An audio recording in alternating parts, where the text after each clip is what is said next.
Hello everyone! Welcome to the 56th episode of The Ruins of Warsaw. I'm Alexandra and I'm the Storyteller. Hi, I'm Dolores and I'm playing Janina of Clan Bruja. Hi, my name is Faye and I'm playing Beatrice Wozniak of Clan Malkavian. And as always, Partners is in the chat and taking care of tech. Thank you, Partners, for helping us with this. And thank you all for joining us for yet another episode in the story of two Warsaw kindred in 1940s. We will start with a quick recap of what happened last time, as we usually do. So, it was quite an eventful night for the Warsaw kindred, particularly for our two kindreds. Everything started, well, at the start of the night, the small coterie of swords separated, and Bea set on continuing to perform her task of getting closer to the Sabbats under the pretext of a promise she made to Zimishi, Lady Leocadia. She went back to Narutowicz Square to speak to Irmina, a Sabbat Malkavian. She said she wanted to help Arek, a gangrel now held prisoner by the Camarilla, and that she could bring him back home to the Sabbat. Irmina, initially skeptical, was intrigued and ultimately trusted Bea, or at least decided to take a chance on what Bea was saying. And for some reason, perhaps to strengthen that relationship, invited Bea to her wedding so that she can introduce Bea to her brothers and sisters in Sabbat. She also offered Bea can bring a +1 who would be saved this one time. Bea agreed, not thinking much about it, but later, looking through her journal, realized that the wedding in question might in fact involve her mortal husband, with whom Irmina has been spending a lot of time pretending to be Bea. Meanwhile, Janina visited her ghoul, Hannah, at the hospital and learned that Hannah was getting ready to be released and needed somewhere to stay. Janina offered to help her with this and said she would come back the following evening to pick up Hannah and take her to her place where she will be able to rest. And when leaving, with Hannah showing a lot of gratitude and not believing the chance, and the good fortune that she met, Janina started feeling guilty about what she's done to this woman, realizing she didn't have to fully bind her to heal her, but she of course needed to do it for the Camarilla and because Bea asked her to. Janina also went to her small lab at the teaching hospital in Warsaw, where she spoke to Zygmunt's school, Mr. Potocki, explaining to him her methods, and he offered in response to start collecting some blood, but also suggested that in order for this operation to actually work, an additional person to start with could be needed, an assistant to Janina who could take on some of the tasks with just taking blood from recently deceased people and preserving it so that it can be used by Camarilla kindred. Bea and Janina later reunited, and Janina completely failed to notice that Bea was on the verge of tears in extreme distress, and thinking that everything is all right, she went to find her lover Nastia. But neither of them got a lot of time to spend together with their lover on their own or with their lover, because all the kindred were called for an announcement by the prince. On the way to the room where it was to take place, Bea saw yet another vision similar to the one she had before, about darkness surrounding Nastya, the tendrils wrapping themselves around her nerves. She shared it, which really scared Nastya, but there was not much time to discuss it, as all the kindred gathered for the announcement, during which the prince announced that Lucjan Topolski stepped down as the sheriff and was to be replaced by eventual Antoni Bielecki, to a surprise of most, at least, kindred gathered, and to a protest from the Ventru Primogen, which was quickly dismissed by the prince. The gathering was briefly interrupted when Isidore, a Bruja anarch and child of the Bruja Primogen, walked in to announce that his comrade Zoya, another Bruja, was hurt, and asking his sire to come and help. And after the gathering, Zygmunt Rey indeed quickly proceeded to meet with Zoya, taking Janina with him. Zoya was in pretty bad condition, following her and Isidore's attempts to kill a Sabbat Assamite. And in order to save her while he was figuring out what was wrong with her, Zygmunt gave her some of his blood, which she accepted unwillingly, but in some way they reconciled after their conflicts before. And afterwards, as Zygmunt Rey went to talk with his child Isidore, Janina spent some time with Zoya as well. And they may be not fully reconciled, but their conversation wasn't as tense as they used to be in the past. And in the end, Bea fell asleep, crying in her room, after asking a ghoul at the reception to contact Cornelia Ostrowska and informing her that Bea wished to speak to her. And Janina reunited with Nastya, who didn't really want to talk, was very desperate, and dragged Janina into bed, refusing to engage in any conversation. And they fell asleep, hugging each other, entwined closely together. And we will start the following night, as the sun sets over the ruins of Warsaw. Janina, you wake up.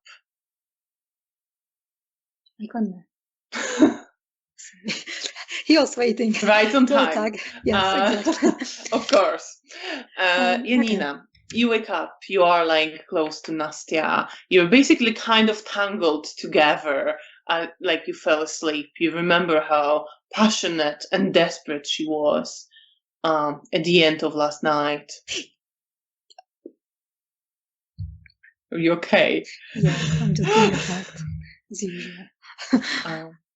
Okay, I will continue lay down and caress her hair and just watch her while I wait for her to wake up.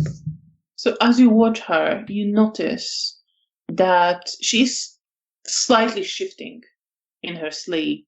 There is a tension in her face, and at some point, one of her hands that was kind of just resting on your arm clutches at it quite strongly. Okay, I will try to comfort her and tell her that she's safe and that I love her, and just try to caress her hair and her shoulders, try to make her feel better, hoping that she can hear me. And how are you feeling? Worried? I think worry for her is my main feeling right now at this moment. Yeah, you were pretty worried last night as well. Especially after Bea's vision. And you wait for her to wake up, worried for what's happening. Bea, you wake up on the floor. You're by the door of a hotel room. There is some blood on the floor that you've been lying at. There is a little bit on the sleeves on your shirt. There are some drops of blood on the journal that you clutch in your hands.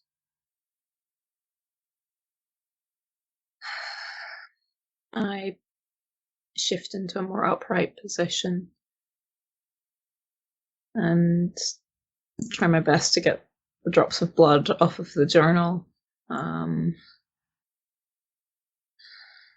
sigh heavily and open it to the most recent page, a little surprised when a piece of paper almost falls out, but it's covered in pieces of string that hold it in place. And this informs me of my to-do list. I think I take a brief look at it and then just go, I'm going to get dressed first and then I'm dealing with it. And just put the journal on the bed and just head through to the bathroom to start getting ready, because I can already feel this sort of building stress in my chest. And what is on your mind as you're getting ready? You had a brief glimpse at your to-do list and at your journal. Anything in particular drew your attention, you think? Or is it just blank at the moment?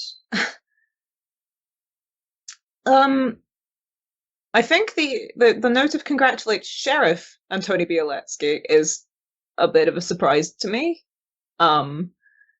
And possibly why I sort of closed the book in it. I've got some reading to do before I deal with this. But I think just this sort of stressed feeling that's inside of me is kind of more pulling at me than the tasks itself, or that particular piece of information.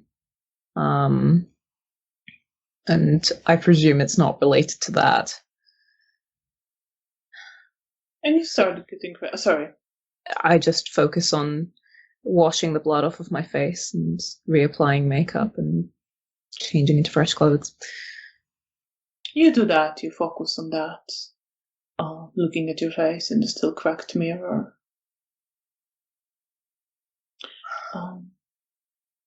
Meanwhile, Janina,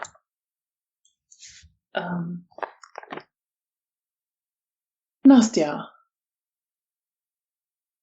suddenly stares, almost like sitting up, pushing you aside.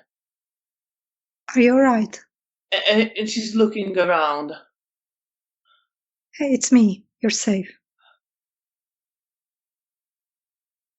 You see, for a moment, when she woke up, she looked very confused and scared. Now, she kind of looks to you and slowly relaxes. Did you have a dream? I think so. Do you remember what it was? Did I hurt you? No, it's okay. You didn't, but I noticed you were tense and you shifted a lot in your sleep. I don't remember. Okay. But you know that you can talk to me if you remember it.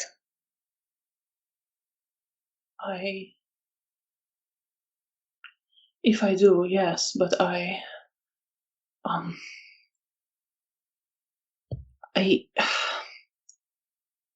don't know. It's almost there. It's like I can almost remember it, but I don't know. It's gone. Okay, I'm sorry. And I lean in and give her a hug and a kiss. She rests on you, hiding her face in your just neck for a moment. I'm sorry. No, don't be sorry. I don't know what's happening. I feel like it's all getting worse. I wish there was something to do. I hate to see you like this. I'm worried about you. But I don't You're know. helping. I wish there was something to do more. Something to get rid of this for you. I'm not sure. I try to read up on dreams and hypnosis, and I'm not sure how much any of this applies to what we are. Yeah, I know. We might try ask Bea if she has any ideas. But I don't know. I'm sure she would already recommended something if there was something she could do. Ow! Oh, you're right, Dolores. Yeah, I'm fine. Just my God. Entangled in my hair. Oh no! It's just my cats trying to kill me. They do that. Yeah. Cats doing murder live on stream. Okay. Anyway, Nastya. It looks, and she continues that me and Bea went through her various visions at some point, and I know. I don't know. It was very ominous. We thought it's something to do with Sabbat, but maybe it's not. Maybe it's more personal. But I don't know what more we could do to help you. I don't know. But I'm scared. I'm worried about you. And I pull her closer to me and I just embrace her tightly. She hugs you back. Thank you, Janina. I'm really glad. Just thank you. You don't have to thank me. I love you. Of course, I want you to be safe and feel good. I love you so much. I love you too. Let's get ready and hopefully today is gonna be okay. And right. I get up and start go looking with for her. your clothes. Yeah. As she does. You see that she brushes her hair, trying to get it in some sort of order. And when we are ready, then I guess. Do you want to go? Do you need to go to your room, or do you want to go straight to Elysium? I think you are in her room, actually. Okay, I thought we were in my room. Okay, in that case. Never mind. Well, either way, she says that I should probably find Zygmunt. I know he wants to get back. Possibly tonight, I'm not sure. Okay, I promise that if you're not here, I will visit you tomorrow. Please. I guess I'm gonna go find Bea and see what she's up to. Right, I'll go look for Zygmunt. And she kind of just holds your hands for a moment and looks you in the eyes. I'm so glad you're here with me. I'm really worried. I don't know what's happening. I know. I wish I could be with you all the time.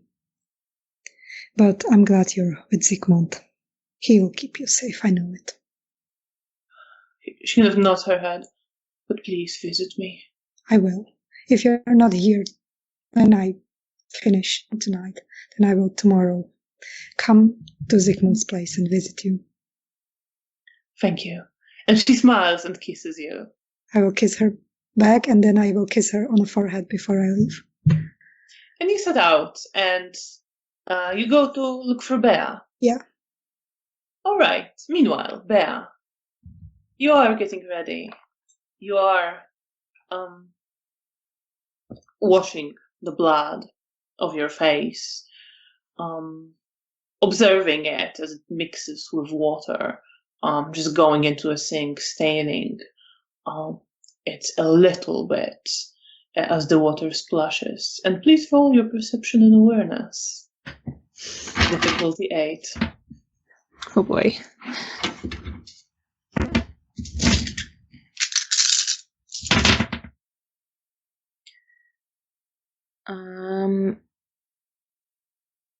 Does insightful apply here? I never know with this. Let's say so, yes. Why not? Then that's 4 successes. 4 successes. Okay. So you look at this water, and your eyes are drawn into the swirl of blood as it starts draining down the sink, staining it a little bit, and the water is still running, and the sound of water running becomes louder in your ears, and you see it splashing aggressively into the swirls of blood, almost violently as it hits it. Blood did droplets just splashing a little bit around the sink, staining it. And you get a sense of an omen, meaning a turmoil and something breaking.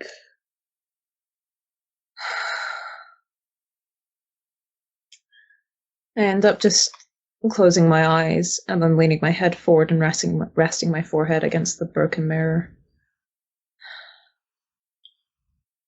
Just waiting for the sensation or just whatever it is I'm seeing to just stop feeling so intense in me, if that makes sense. It passes after a moment.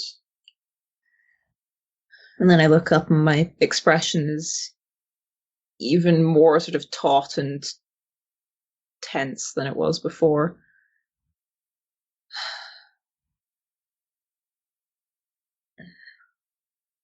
And just shake my head and carry on getting ready, but try and avoid looking in the sink or the mirror as much as I can. And when you're almost ready, there is a knocking on the door. Who is it? It's me, Janina. Oh, right. Can I come in? Yes, sure. And I go and get the door. Hey. Hi. Can I see how's the feeling? Well, let's give it another go. It didn't go well last time. Sure did. Roll your perception and empathy, difficulty 6, versus against their self-control and subterfuge. The same difficulty. Okay. I have 1, 2, 3, 4, 5 successes. 5. Nice. Hey, maybe I'm gonna be more lucky. Maybe. Sorry, what was the difficulty? 6? 6.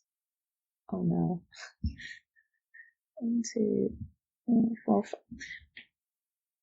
You know, that's 5 successes. Oh, that's a roll-off. I'm sorry.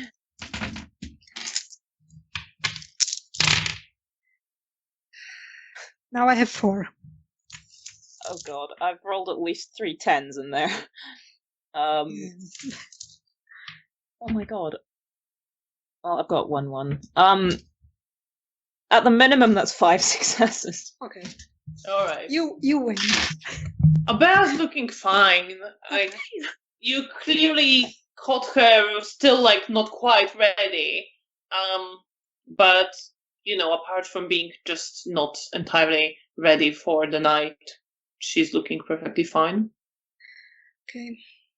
Then I smile and go sit on the bed. I'll wait for you to get ready.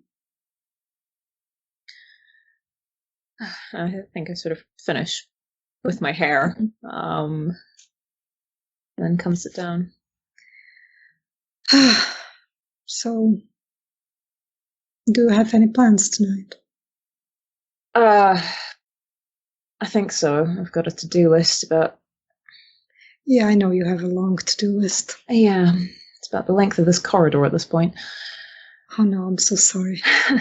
Mine is just a few tasks. What are you up to?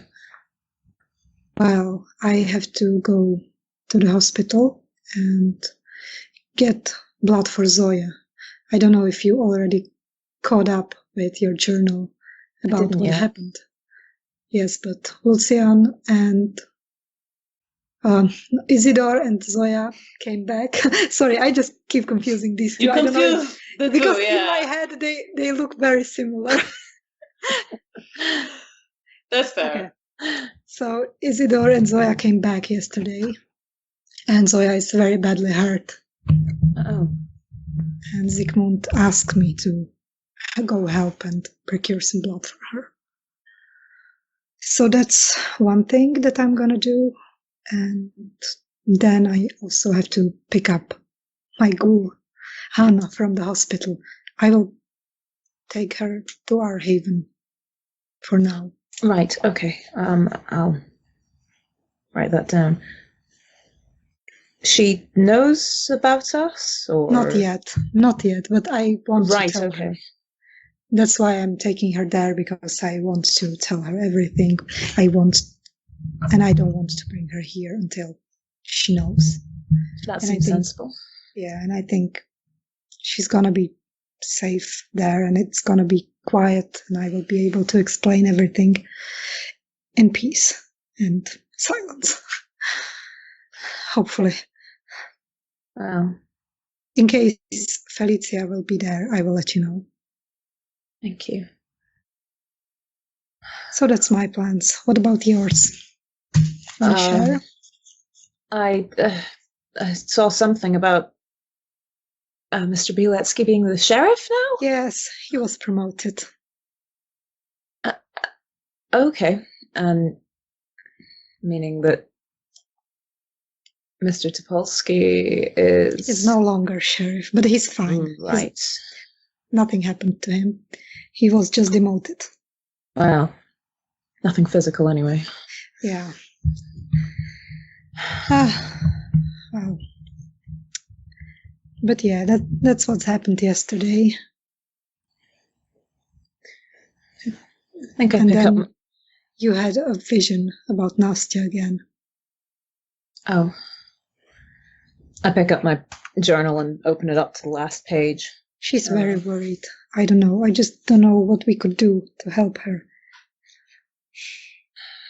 She has nightmares, I think.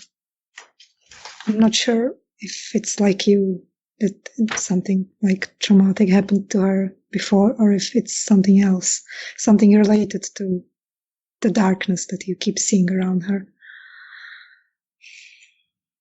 I don't know. I don't appear to have written that down from yesterday. I'm sorry. No, that's okay.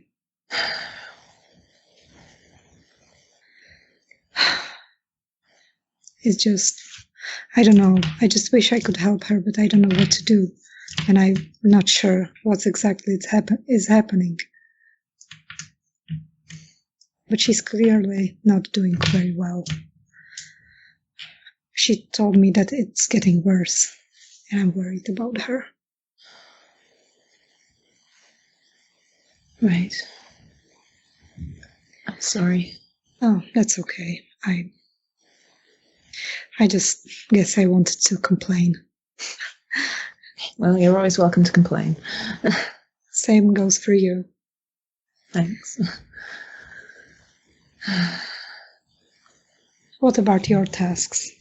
What do you need to do? I glance down at my journal and see a few things that put me instantly on edge. Yes. You have a wedding to attend tomorrow.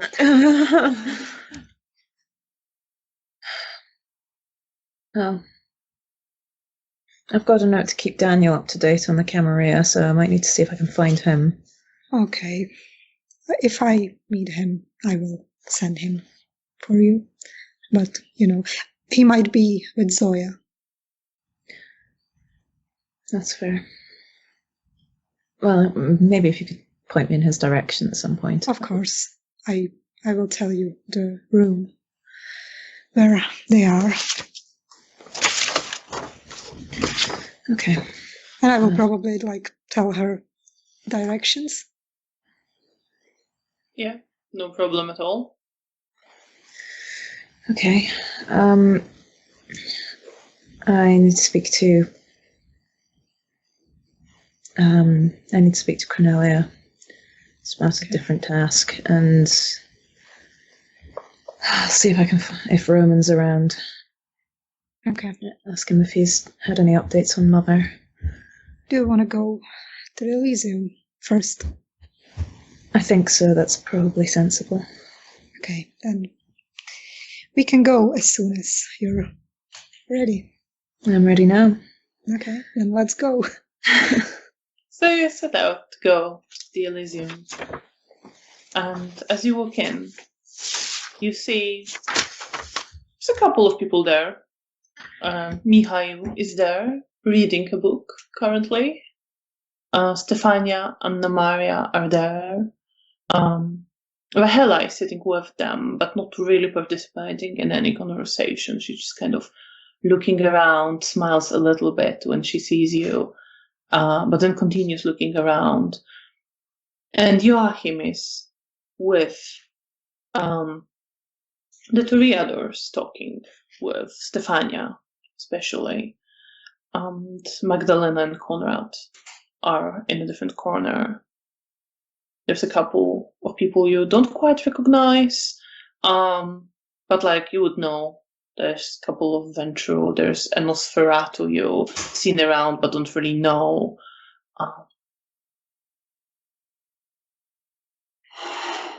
That's about it at the moment. Fair enough. As Joachim notices you, Bea, he smiles at you and nods his head. I smile and nod back. And then he says something to Stefania and starts heading towards you. Ah. What were you gonna do? Well, I was simply going to say that as I look at him, there's this weird feeling of tension in my chest, but I can't place it, so well, that's just there. Towards you now. Oh, good. Yay!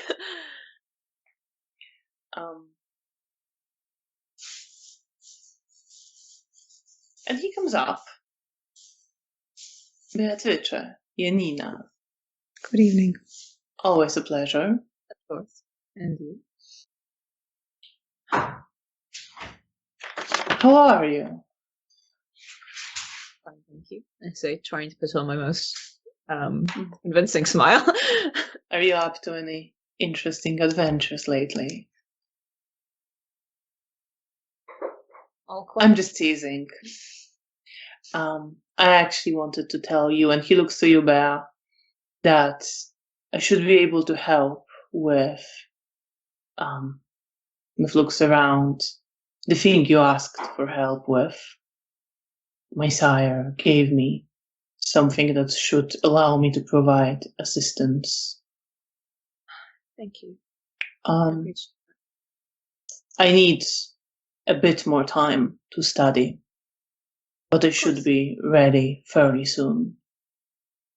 I appreciate that. From what I gathered so far, we will need to start in a place from which we could track, if that makes sense. Of course. I then, having looked at my to-do list earlier, I'll glance to Janina. I will need to go back to the Haven then, I suppose. Okay. Right. I say, trying to give her a pointed look, going, there's going to be a Tremere in the Haven with your ghoul. I'm not sure if Janina gets that. I don't know how well that's translating over eye contact, but that's the vibe.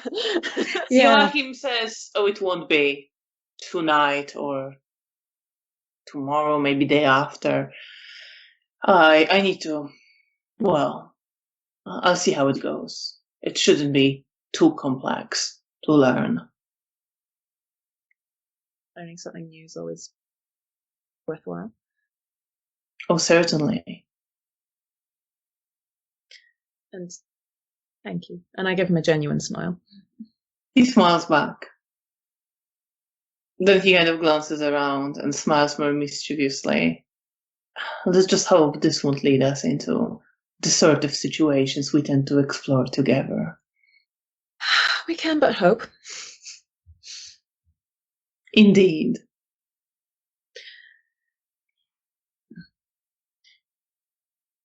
I wish you luck with your learning, man. And I wish you both a pleasant night. You too. And he smiles, and he actually returns to Stefania at the moment. Okay, I look at Bea and I tell her, well, I guess I'm going to go to the hospital so I could manage both of my tasks today. And since he's going to come to our haven, I guess I have to make sure that Hannah is up to date. Yes. Yes, you do. So I guess I better get started. Are you going to be okay, or do... I'll be fine. I'm waiting to see if Cornelia arrives. All right, she should be then. here. See you. Well, I tonight might stay at the haven, so I'll see you tomorrow. Fine. Okay. If anything, call me. I'll either call you or I'll leave a note somewhere that you'll find. Okay. All right. Then good luck with your tasks. Thanks. You too. And I turn around and leave. At which point I go and take a seat at a table and start reading more intensely through my to-do list with that building feeling of exhaustion and dread. And we'll return to you. Meanwhile, Janina, you set out from Hotel Bristol. Yes. I will probably try to find someone to feed on the way to keep myself, well, fed. Of course. Trying to be a good girl. Of course. Then roll your wit and alertness with difficulty 7.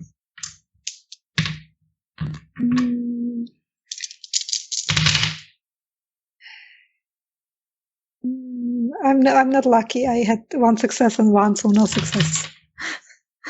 Maybe it's just not the right time of the night. It seems that there are people in the streets. The problem is there are a little bit too many people. So wherever you go, there is a group of people walking, or you think you found someone and then like someone else emerges from some side street. And you, all the way to the hospital, can't quite get a situation where you could safely feed. Okay. Well, in that case, I just go and think that I will try later tonight. And then I go to the hospital to procure blood for Zoya. Oh, so you're going to that hospital first? Yes. Okay, sorry, I misunderstood, but it doesn't matter. Right, so you arrive at the teaching hospital, and just as you arrive and you step, into the hallway, you see Mr. Potocki as he's stepping from down the stairs from where his office is, and he's wearing his coat and a hat and clearly getting ready to go out and leave. But he smiles as he sees you. I smile back at him. Good evening, Mr. Potocki. Miss Woźniak, good evening. Good evening. How are you doing? Are you going home? Yes. It's been quite a long day, and unless you need assistance with anything, no, I would be heading home. But don't hesitate to ask. No, it's okay. I started continuing our study. Good. He kind of looks around, but there isn't really many people. There's someone at the reception looking very bored, reading through a newspaper. He kind of lowers his voice a little bit. I got what I could. It's not much. As I said, I will do my best, but in time we will need help. But I know you have someone lined up. Yes, I'm working on it.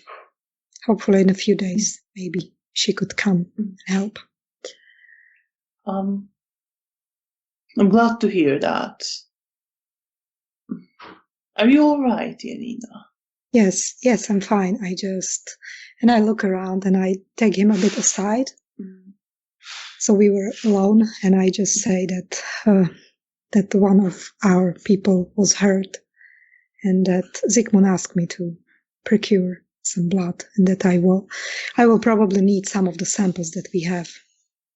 Oh, of course, take everything. I stored as much as I could, more than just samples. Okay, good. Thank you. But that's not why I'm asking. The doctor you worked with yesterday Oh no. said you made some strange comments. Well, I'm sorry if this is excessive, but I just want to make sure you're handling it okay.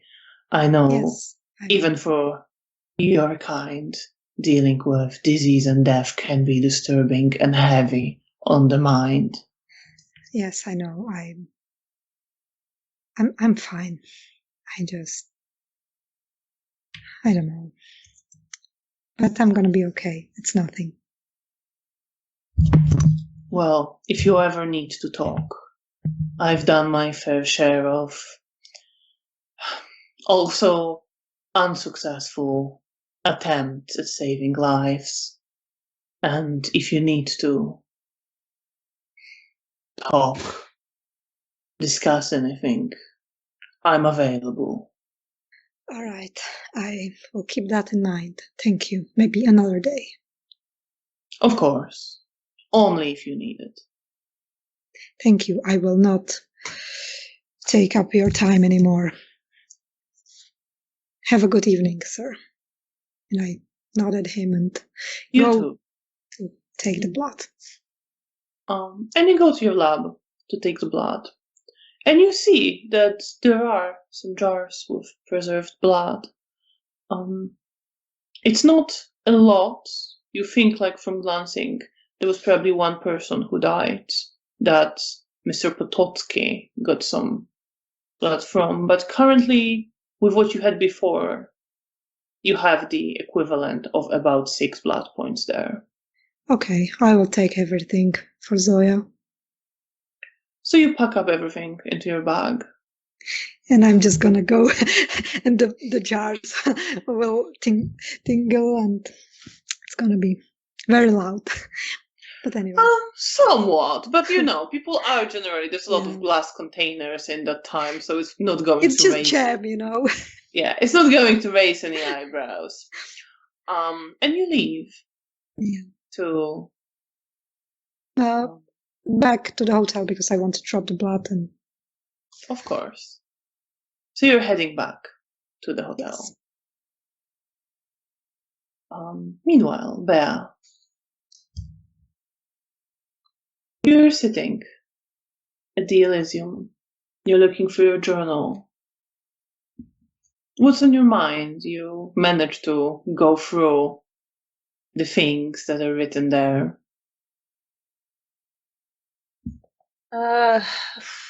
What isn't on my mind? I'm now aware of that wedding I'm going to tomorrow. Looking forward to that. I'm trying to not look like I'm impatiently waiting for Cornelia, but I really, like, the need to speak to her is just, like, welled right back up again.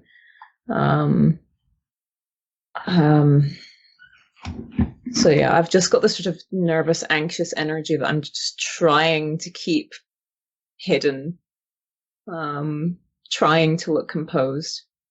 But well, roll your self-control and subterfuge, difficulty 6. Much as I can only roll this when I'm around Janina.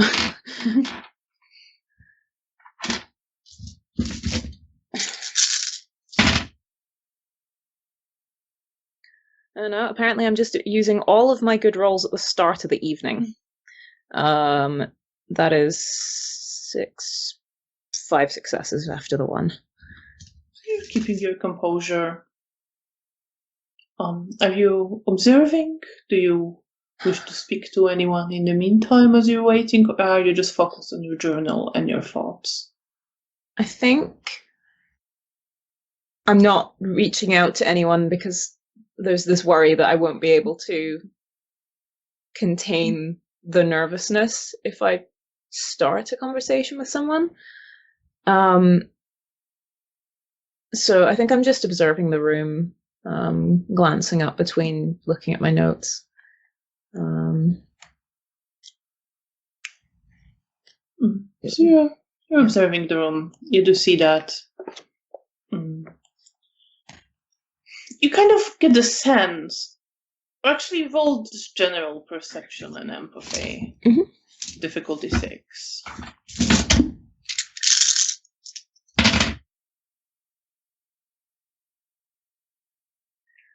God, I don't know what is happening with all these rolls this evening, but I get the feeling we're going to crit fail a lot later. Always the pattern. Insightful or hidden pain apply here? I think not. Or maybe insightful. Okay. Well, in which case, 6 successes. 6 successes. All right. So you do see that there is, in general, quite a lot of tension. This sort of uncertainty in people. You see everyone is kind of looking around. There's a little bit of confusion generally in the room. Like people don't really know what to expect and what's happening. From the general conversations that you are overhearing, you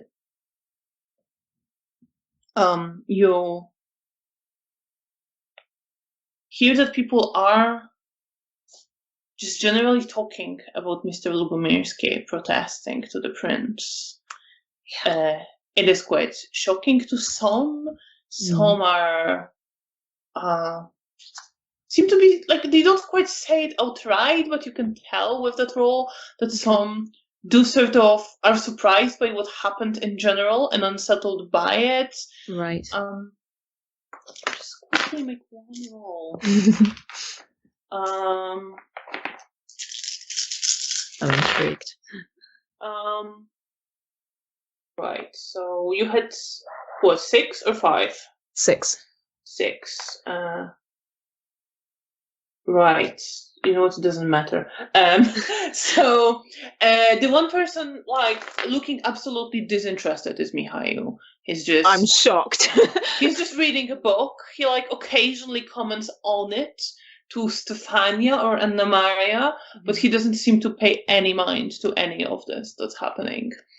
But other people seem kind of tense. Right. And you do see that Rahela is looking particularly worried and unsettled. And she's kind of quiet. She's not really participating in any of the conversations, although often you've seen her talk to Joachim or some of the Toreadors. If I do catch her eye, then I'll try and give her as comforting a smile as I can. She smiles back at you, but it's a kind of faint smile. Yeah, that's fair. I didn't imagine that was going to magically fix the tension in the room, but yeah. But she's occasionally kind of glancing to you as well, curiously, but doesn't approach. Okay. And you do see that at some point, Mr. Cernovsky enters, and people do look to him, and there is a lot of this, again, uncertainty, curiosity, but he seems completely unfazed by it. He gestures to Joachim, who comes up to him. They exchange some words, and then Joachim takes Magdalena, and they leave, and Mr. Cernovsky proceeds towards the offices. Okay. Well, nice to see that Elysium is calm. And as you're sitting there, absorbing that atmosphere, Roll your perception and occult. Oh no. With difficulty 8. Uh-oh.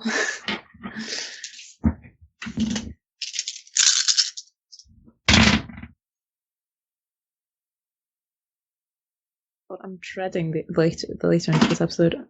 Oh no, actually, 3 successes. 3 successes. Okay.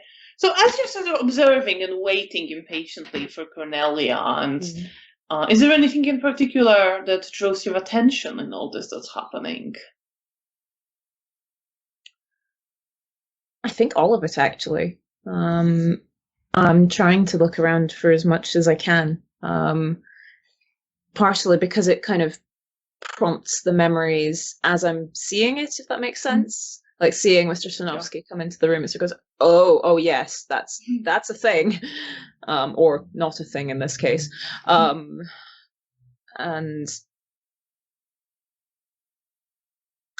I think I do sort of pause and hover, looking at Mihail with this sort of, like, I presume he just looks totally blasé, but he looks absolutely underlying... blasé. He doesn't really pay attention. He's very focused on his book. From what I know of him, there's this suspicion that he's perhaps just very good at hiding whatever he's feeling, but I have no evidence of that. You saw through him last night. I don't know if you made a note of that, but not sure if I did specifically, but yeah. But as you're looking to Mihail and Mr. Sarnowski kind of crosses the room, people glance to him. The ground starts shaking under your feet. I kind of grab at the table in surprise.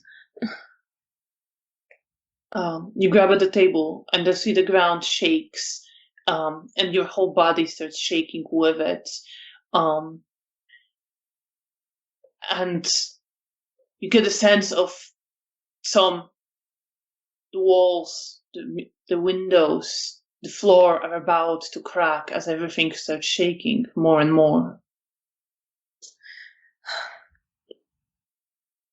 And I'm just kind of clinging to the table, and I think any sort of mask that I had previously is just kind of dropped for the moment. And then it's gone. And I'm just sort of staring at the table and the floor for a moment until it passes, and then I just try and shake myself and recover, and then write it down quickly.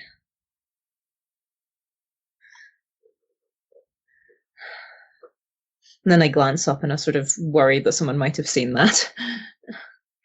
You see the highlights looking at you with concern, certain curiosity, almost certain understanding. In which case, I just kind of nod to her, and the tension is definitely there. She nods to you. And then I glance back around the room again with the anxiety and the unsettled feeling just almost sort of like bubbling up at the back of my throat. Just, I can almost taste it. It's just so pungent.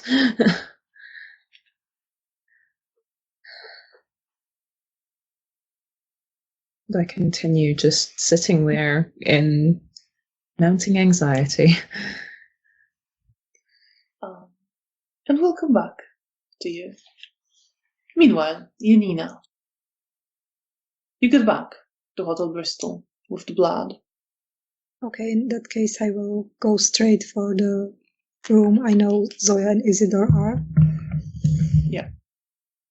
So, you get there. The door is closed at the moment. I will knock.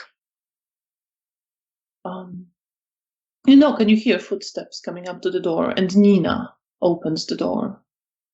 Hey. Hey. How is our girl doing? Angry? A bit better, I think. At least. She kind of lowers her voice. It doesn't seem to be getting worse currently.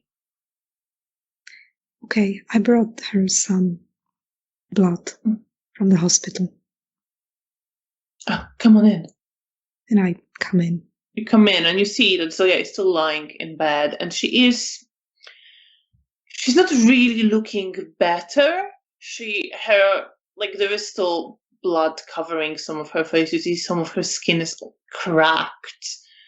But she's not shaking so much anymore as she did last night. Okay. She sits up a little bit, and Isidore is sitting by her bed. Good evening, everyone. Isidore says, "Good evening, Janina." I brought some blood for Zoya.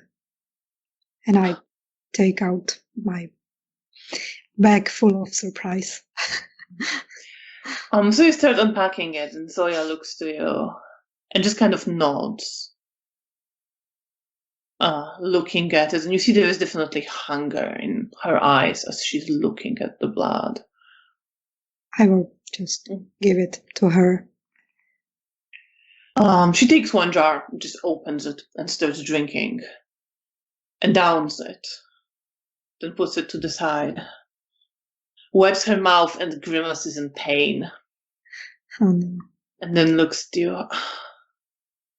Thank you, Janina. Of course. I brought everything that we had stored there, but if I manage to procure more, I'll bring it. She nods her head. Are you feeling any better?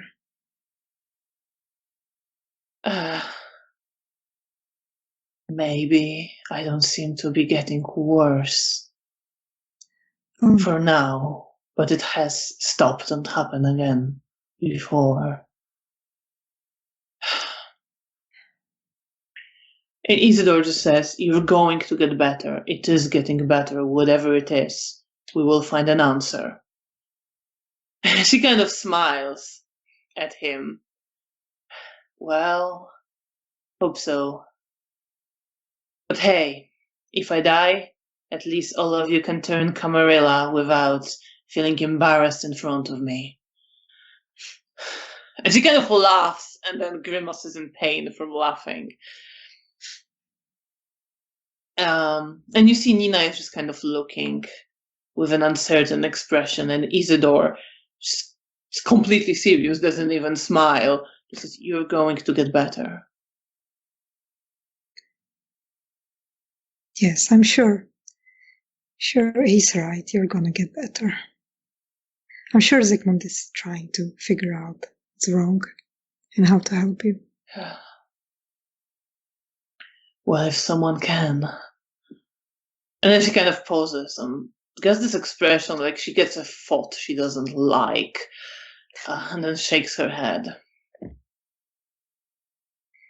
Okay, I'm gonna go. I have some other things to do, but I hope you feel better, and this will help you at least a bit. Thank you. And she looks for a moment like she wants to say something more, but then she just shakes her head and lays back down and doesn't say anything. But Isidore follows you to the door to kind of let you out. Thank you, Nina. We appreciate your help. Of course, I want her to get better. And you, are you okay? I'm all right. I've been wounded, but nowhere near as bad. Just, regular stuff. I glance at Nina and back at him, and I'm sure she's happy that you're back. Nina kind of smiles at Isidore. "Oh, yes, I am." And she kind of puts her hand on his arm. "And I'm not letting you do this kind of stuff anymore."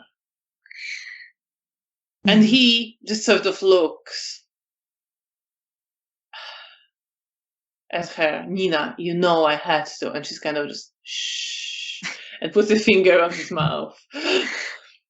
I just smile at them and leave. And you leave them. What are you thinking as you're leaving them? Well, I'm glad that these two were reunited. It always makes me happy when I see couples that care for each other, and even like especially like kindred couples. It always makes me happy. So that's one thing, and I worry for Zoya, but at the same time, I know she's a strong one, and that if someone can survive this shit, that it's her. And I'm glad that I was able to help, at least like this. I feel useful, and I think at this point I start to think about Hannah and how I'm gonna tell her everything, and that I'm not looking forward to. No. And But now I'm you head yeah. to the I other have- hospital. yes. And I will try to hunt again.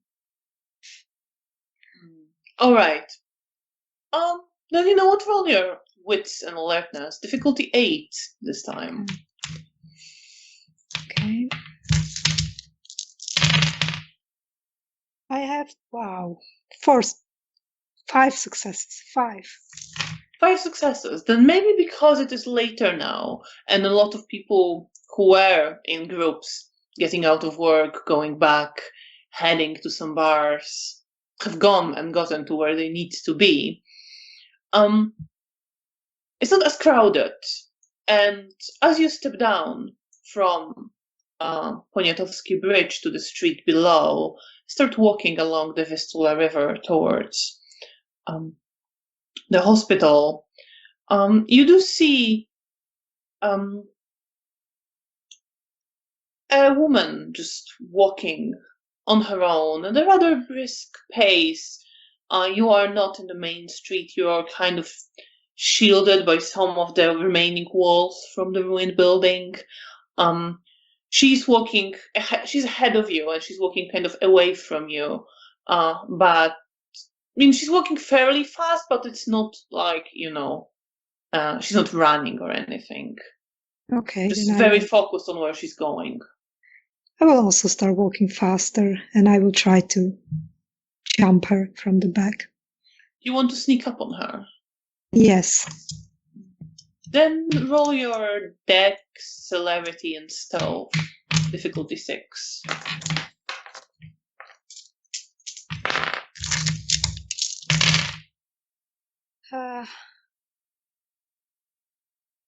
Okay. 4 successes.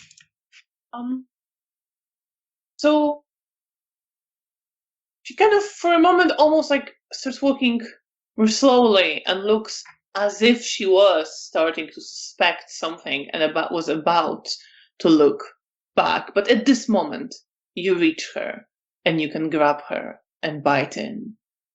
And I do. And you do, and you overpower her easily with your supernatural strength. How much do you take? 2.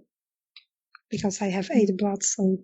Yes. No problem then. You are not hungry. You are in control. You drink what you know is safe, savoring the taste. And you leave her there. Yes. Do you leave her there? You've been doing various things. Yes, I will leave her I will lean her on the wall and leave her somewhere safe, but I'm not trying to stay and wait for her because I'm pretty sure she's going to be fine. So I just lean her on the wall and leave. All right. And she is fine. You hear her as you're leaving. You hear her try to stand up and moving, and you know she's going to be okay. And you head towards another hospital where you know your ghoul, Hannah, is. Yeah. Meanwhile, Bea. You've been waiting for a while with that feeling. I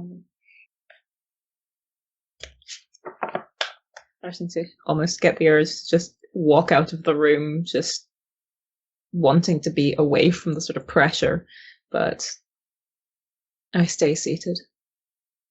And you wait a little bit more. And eventually, the door to the offices opens, and you see Cornelia Ostrovska walk through.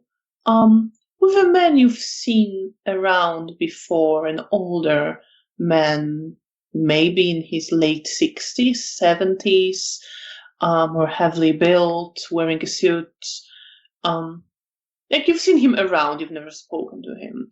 Okay. They are walking out together, but she looks to you, and so just nodding to him, making a slight bow, heads towards you, and he comes up to Mihail and Stefania and greets them specifically. And Cornelia approaches you. Good evening. Good evening, Ms. Wozniak. I got your message. Yes, I was hoping we could talk, if that's all right. Of course, please follow me. Thank you. And I give her a smile that I hope it doesn't look too desperate. You've had a very good role on your self-control and maintaining composure. So, well, actually, why not? Yeah. Why not? She doesn't seem to notice much, as far as you can tell, at least. And she leads you to one of the offices where she offers you a seat. So, what can I do for you?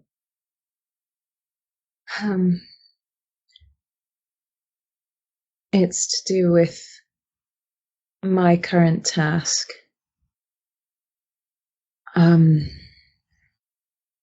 If it's all right, I wanted to, I don't know, ask advice. Soundboard. Of course. Thank you. I've made contact with a member of the Sabbat. And I've started the groundwork off. And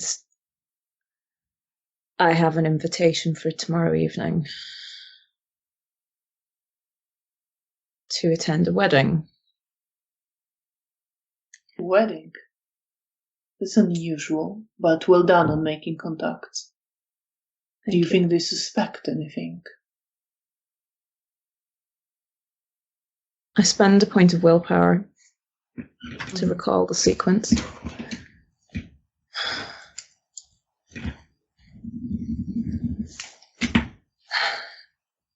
I don't think so, or she's doing an excellent job of hiding it. But I went in with no knowledge of my actual intentions.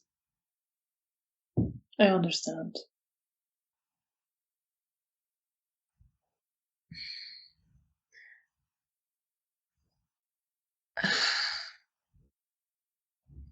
But I am worried.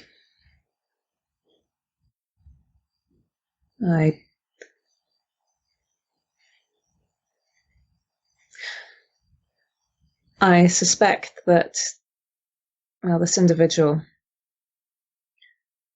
has been impersonating me for some time. And I have a suspicion that she is about to wed my mortal husband. Full perception and empathy.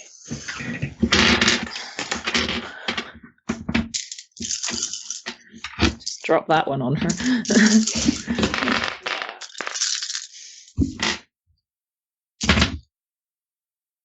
Difficulty 6? Difficulty is 6. Does Insightful apply here? Yeah. In which case, 4 successes. You don't see through her at all at this moment. She seems perfectly composed. She takes a moment to think about it. And then asks, I'm sorry to put it in such an insensitive manner, but What are your feelings regarding that matter?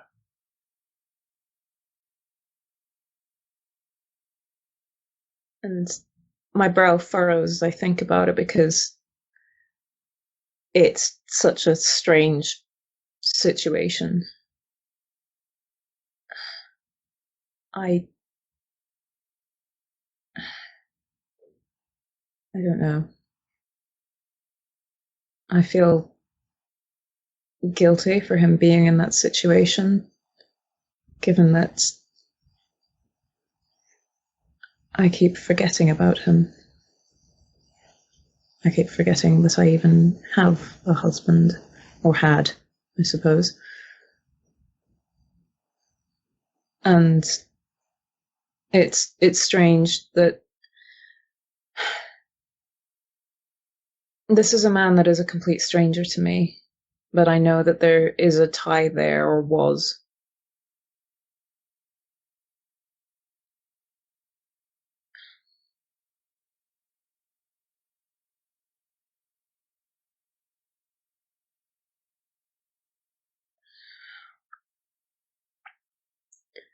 And then I sort of focus on her expression, look very composed.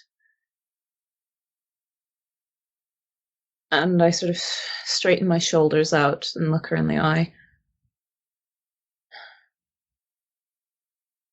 I will do what is necessary. I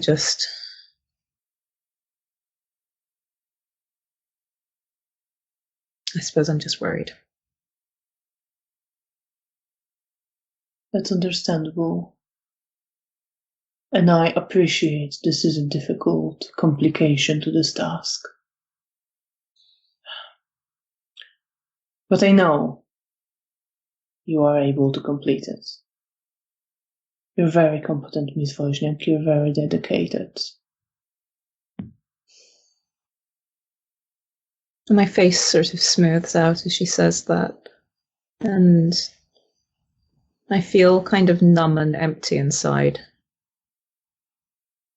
Thank you, Mrs. Strovska. I appreciate the words of confidence. You said you wanted an advice.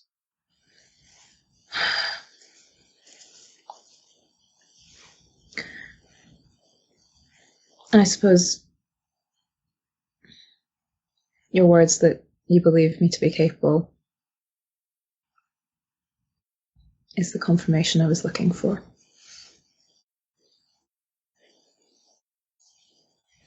It's strange. It's a situation where I feel like Janina would expect there should be sentiment there, but in many ways there isn't. And I think that is confusing me more than, well,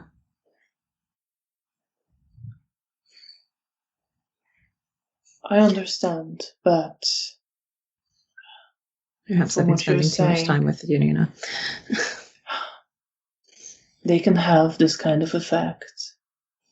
But from what you were saying, I'm not sure if much could be done. So maybe it's better you have no sentiment in this particular instance. And I nod, but there's this little sensation of doubt gnawing in my stomach. But I keep that to myself. Is there anything you require to prepare for tomorrow?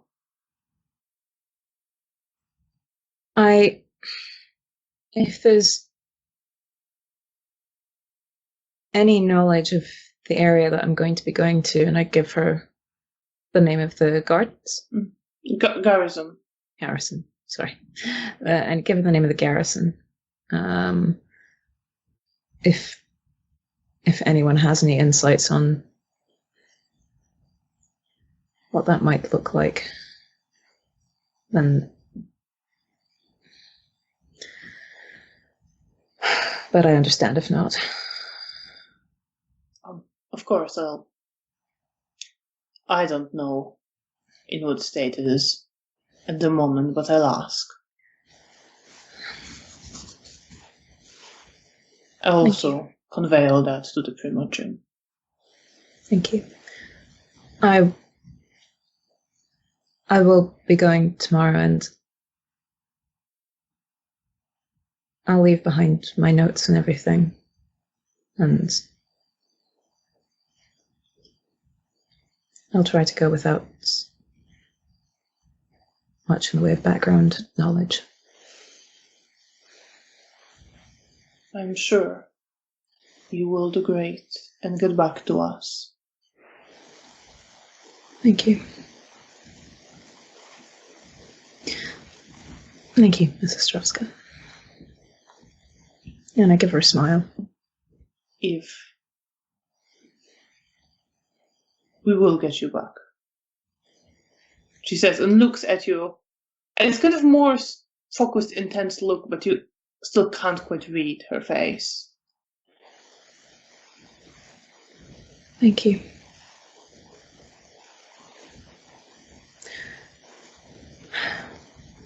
I should go and prepare. I'll either be around my rooms or in Elysium. If anyone needs me.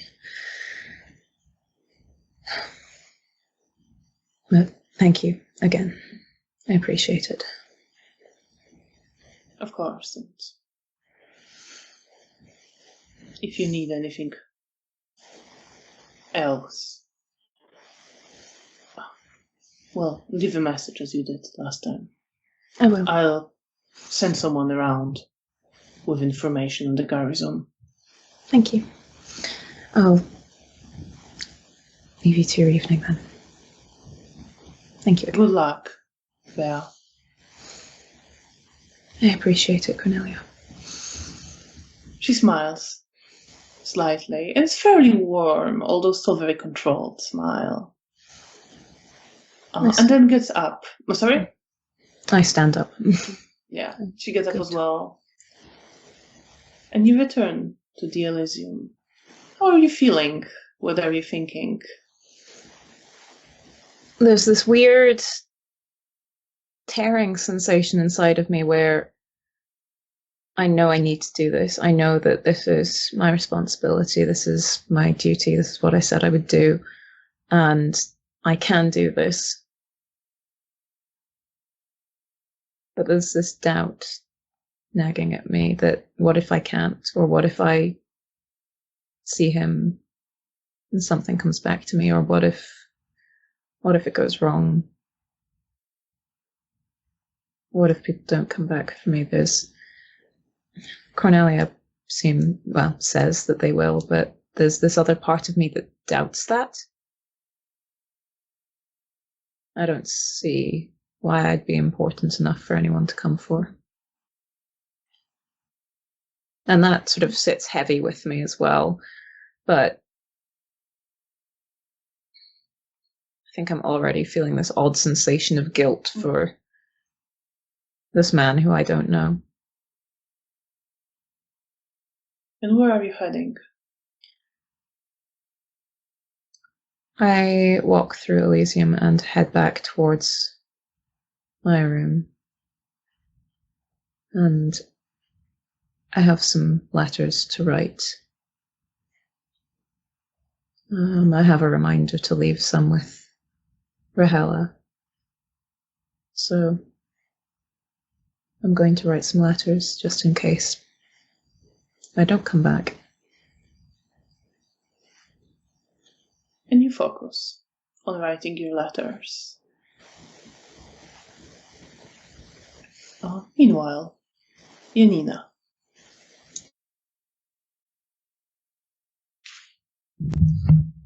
You get to the hospital and you want to head upstairs to the ward where Hannah was. Yes. But you actually see her sitting in the hall.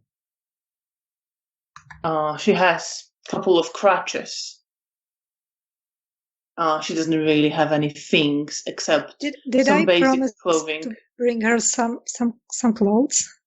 I'm not sure. You may have done, yes. But Yeah. you see that someone evidently gave her like just very simple sort of shirt and skirt. Okay.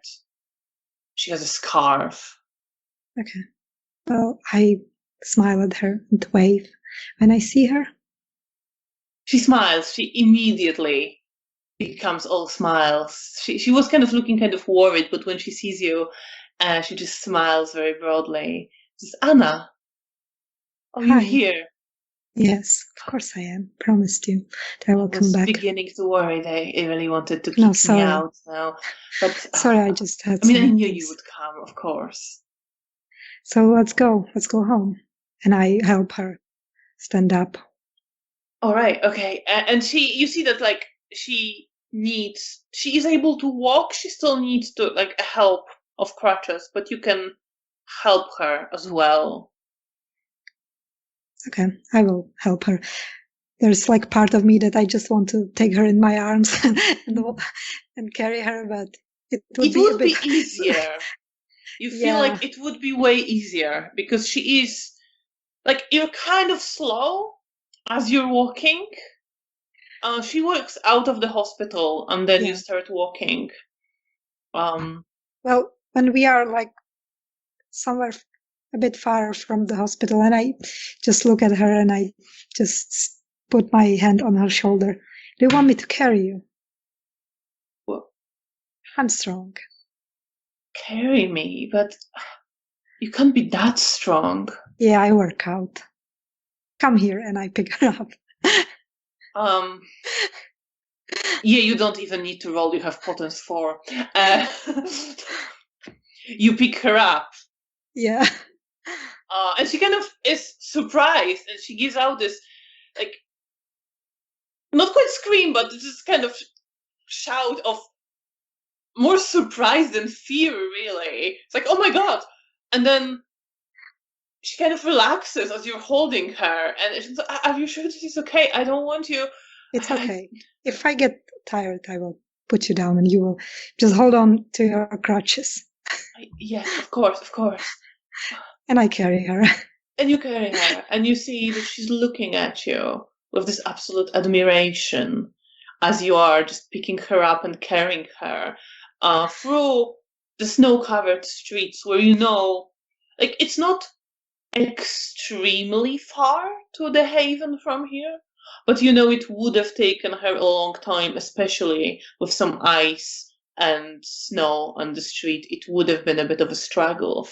And you just carry her and see how she clearly also realizes it, and just looking at you with wonder. How do you feel about that? I feel a bit awkward. But I hope that once we have the discussion, it will be less awkward, for me at least. So I try to maybe keep her busy with some small talk. And I will probably tell her that I'm gonna have a job for her. She's very eager to hear about that. So just thank you. Oh my god, are you sure that's okay? You're doing so much for me. No, it's okay. I need an assistant. You see that like she has tears in her eyes just from the emotions. And I will tell her about the haven and I don't know, some small talk that keeps her busy. What do you tell her about the haven? Do you tell her that you just have a flat? Do you say... Yes, I say that it's a flat where I partially live with my sister and our mother. Oh, your family left to get here. All right. And then she has this, that she remembers that she doesn't remember you from her village, which you say you're from, and she gets this worry and guilty look again on her face. I will try to just distract her and tell her about the bikes and some that we have a phone and like just some stuff that I remember. Charisma and persuasion with difficulty 5.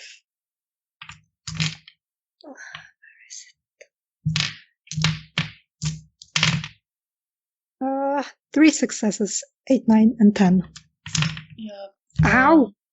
You manage Sorry, to successfully distract her. She basically just responds to everything you're saying. She's very focused on you and your words, and very eager to engage in any conversation you start. And she seems to forget her worries as you carry her to the haven. And I think this is a good time for the break. Yes. Since Dolores is getting murdered by a cat. Yeah. Yes. He was sleeping peacefully, and now he had awakened, and he's evil. Well, let's give him some time to maybe calm down before the second half of the session. We'll be back in about 15 minutes. Yes. Please stay with us, everyone, for more cat shenanigans and VTM. Like so. Okay. Yes. Thank you so much, and we'll see you after the break. Yes. See you.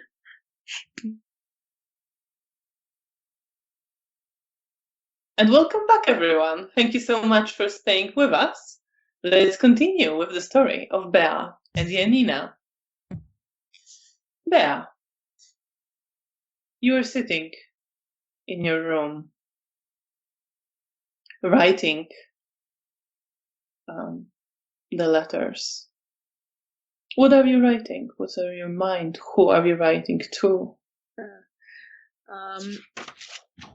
I think I start with a letter to Cornelia,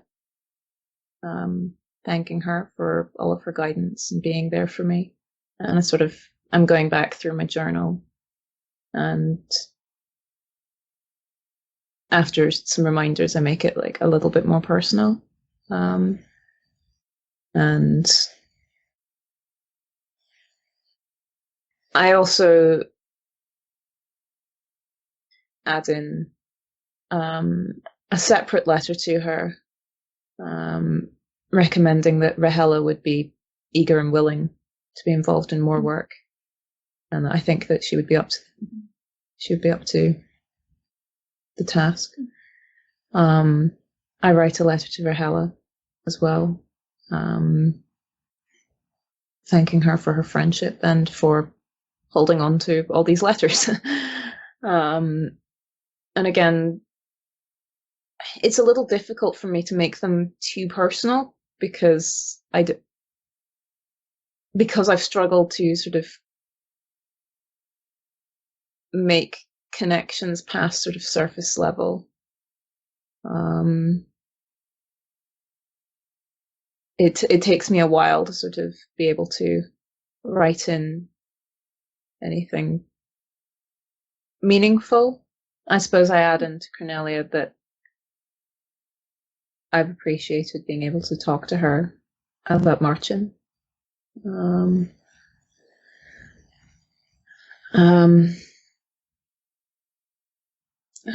also writing a letter to Roman, thanking him, and his comes a lot more easily. I almost don't have to look up quite as much, since it's a more cemented friendship. It feels almost more real as I'm writing it. And I think I write in that I hope he never has to actually read this. There's probably a bit more humor in his letter as well.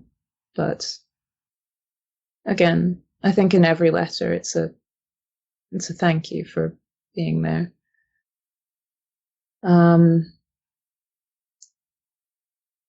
The one to Janina is the hardest out of them to write. I think I start and throw it aside several times.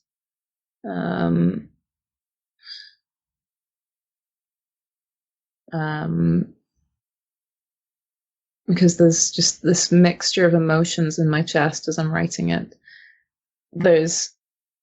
I want to apologize for keeping things from her, but I'm also not sorry. I think in one of my attempts I even write as such and then think that maybe that's not the best way to go about it. And there's also still that there's this background feeling of resentment in there, and I can't quite place it. And I love her dearly, but it feels like the feeling is spoiled, almost. And so I think that's the one. It almost ends up being a bit less personal than it maybe should do, because I remove a lot of what I should try to say in favor of just having something that's written, since I only have a day to do this in. And then I look at my list, and I have a half-finished one to Felicia that I've started previously, and I don't even know whether I should finish writing it, because I don't know where she is or if she'll be back. And that fills me with panic. And then there's another one to Daniel, and one to Antoni. And that last one fills me with this feeling of guilt and tension. And I think I end up just sort of sat surrounded by scrunched up pieces of paper, probably with ink stains all over me. And as you were sitting, thinking what to write to Antoni, there was a knocking on the door. Who is it? It's me, Nastia. Is Janina there? Oh, right. I go and open the door. I'm afraid she's not. She was heading out for... she needed to go pick up her ghoul. Oh, all right, of course. Well, I just wanted to... I'm going back with Zygmunt now to his place. Right, okay. And, well, she promised to see me tomorrow, so I'm sure I'll see her. Oh, right. Just... I'll let her know, if I see her. I just hope to. It's silly, never mind. It's not silly to want to see people. Especially those you care about. Well, I'm sure I'll see her tomorrow. And as she says the words tomorrow, it kind of fills me with dread thinking of my own tomorrow. You're just hiding all the subterfuge and set of control, actually. Oh, good. Why not? Yeah. Watch as this all comes crashing down. Wouldn't you know it? Watch as it all comes crashing down. 2 successes and 2 ones. All right. So how are you feeling right now? Overwhelmed, panicked. I think when she mentions tomorrow, there's this sort of dread in my chest. I think I was sort of pleased to see her when I opened the door. A bit flustered, but fine. And now I'm mentally spiraling. She looks at you. It's like, what's going on? Oh, everything's fine. Sorry. Just a lot on my plate at the moment. I can see that.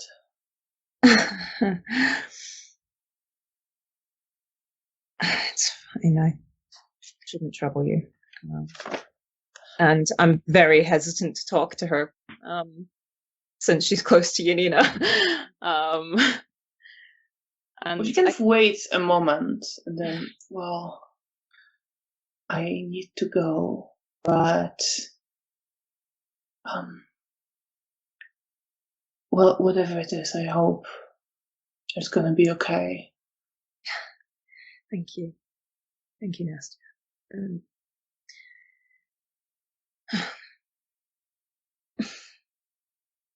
I hope that you have a safe trip. Thank you. Oh, and she turns around and starts leaving. And before you close the door, roll your perception and occult. Oh God. Difficulty 8. Oh my God.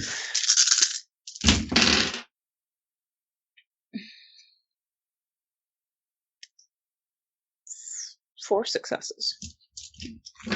4 successes. So, you were just about to close the door as she, started walking away. And just before you close it, you again feel the ground shaking, and the door is shaking in your hand.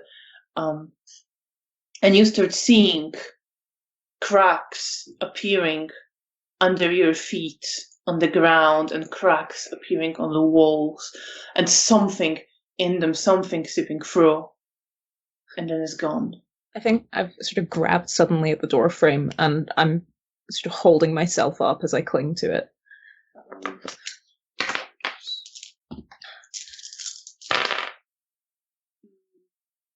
Okay.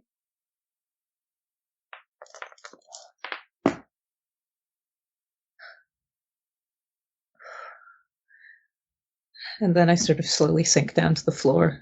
Do you close the door? No, not yet. As I sort of recover from the vision. So you hear footsteps coming back.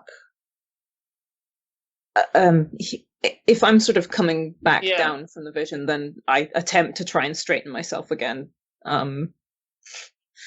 Probably still looking pretty frazzled. I think given the disparity between your roles before... Yeah. That's fair. I'm not doing a good job, but I'm trying. Nastya kind of comes back, and I'm sorry, I heard something. Sorry. I don't want to impose. I'm sorry. I should probably just go. It's just a vision. Everything's cracking and shaking and crumbling. Sorry. I'm worried about the state of the Camarilla. She kind of nods her head. I'm sorry. No, it's...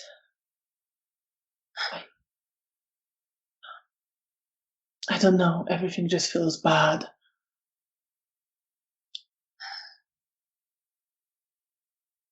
I'm scared. So am I.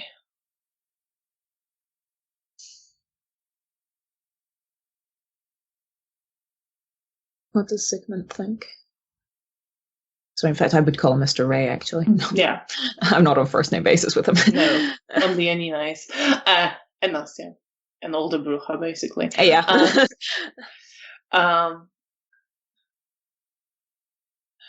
She kind of pauses. There are things happening.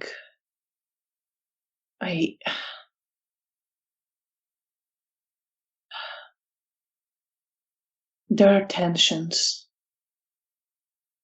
in the Camarilla. I don't know everything. Well, perception and empathy. Difficulty 6. Okay. Oh my god. Well, that would have been a good roll before all the ones. It's still 2. You don't really see much. She just looks worried and says that. I don't know very much.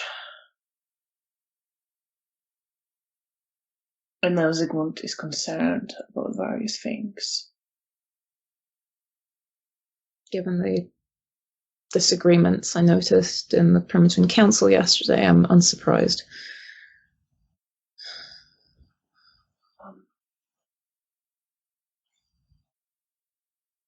I'm sorry. I need to go. I'm sorry.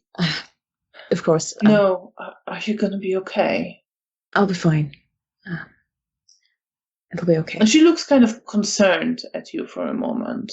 I try and give her my most convincing smile, which I don't think is very convincing, but I do my best. Like, you can't quite read anywhere deeper, but she doesn't hide that she's worried. And then just tell Janina I was looking for her, and I will, of course. Can't wait to see her. I'll let her know. And she nods her head and gives you a smile. Just turns around once more. Well, whatever it is that worries you. I'm sorry, I'm not much help. I just hope it will be all right. Thank you. That means a lot. And with that, I close the door and rest my head against the door. Meanwhile, Janina, you carry Hannah up the stairs to your flat. And you enter the flat. There are still bikes in the hallway. There's no one inside. Okay, I will put her down and open the door and let her in the flat. She looks around, and just surprise and wonder. And that's, wow, you have it, you and your family to yourselves. Yeah. We do. Sometimes we have guests. And I'm not even going to make you roll for it. You do realize that, it is a great luxury to have a flat to yourself with 3 people when most city is ruined. People lived in ruined houses. Yeah. People, are in quite cramped quarters. So you know why she's so amazed at it. I will sit her on a bed or couch. Do we have a couch? I guess we do. Yeah, you do, in the living room. Yeah. And I will sit her on a couch, and I guess we have some tea, or I'm pretty sure we have some tea. You around. have teapot, and you can have a bit of tea. Yeah, you may have been looking for that given your history. Yeah, I think you can have some tea. Yeah. Yeah. Okay. Then I will tell her that I'm gonna make her tea. Okay. All right. Thank you. Make yourself at home, and I prepare tea for her and bring it to her and sit next to her. Yeah. You see that she's just looking around, and she kind of can't believe what she's seeing. Have you just moved in? It's an amazing flat, but it looks kind of empty. Yeah, because we normally don't live here all the time. We just come here from time to time. Where do you stay? In another place with others. Okay, I will take a deep breath, and I put my hand on her thigh and just, I think I have to tell you something. I don't My name is not Anna. What do you mean? And we don't know each other. You never saw me before. You said you were from my village. But it's not true. I'm sorry. Let me make a roll.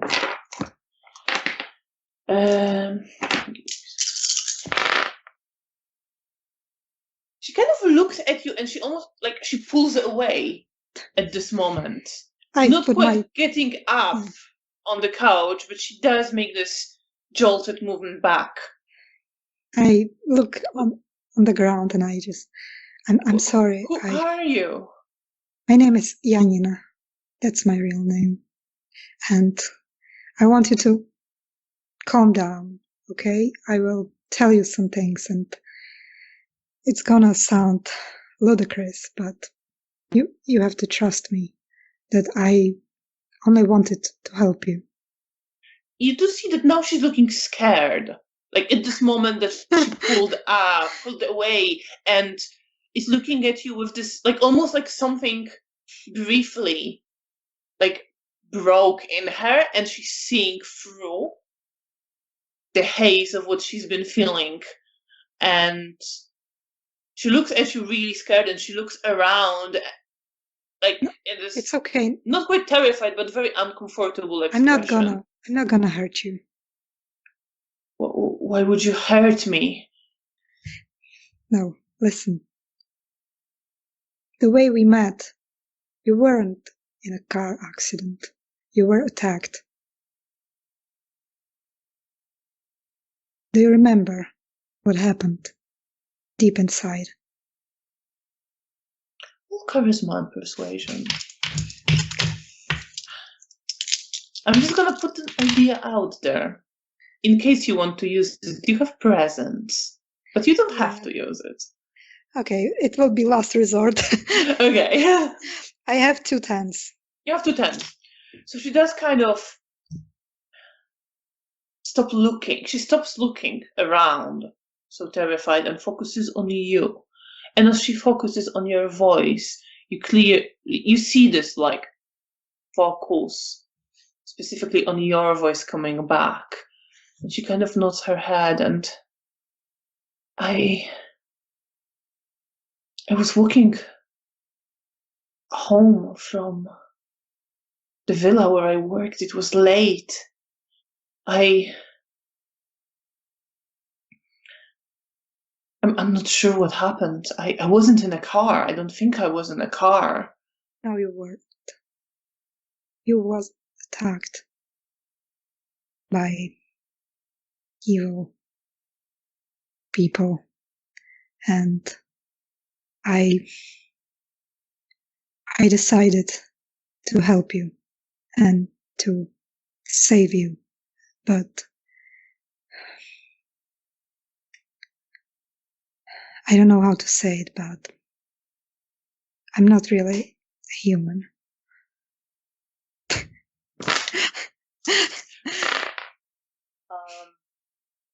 She kind of looks just confused for a moment and focused on you, like she's not quite understanding what she's hearing. What do you mean? I don't know how to say it, but you wouldn't be getting better if I didn't give you my blood. What? I'm sorry, I didn't want you to die. You see that she starts shaking, and she has tears in her eyes, and she's kind of struggling to contain it. I don't understand. What are you doing? What have you... what do you want? I want nothing. I just wanted to save you. That's why I did it. Why are you saying all those things? Because I want you to know the truth.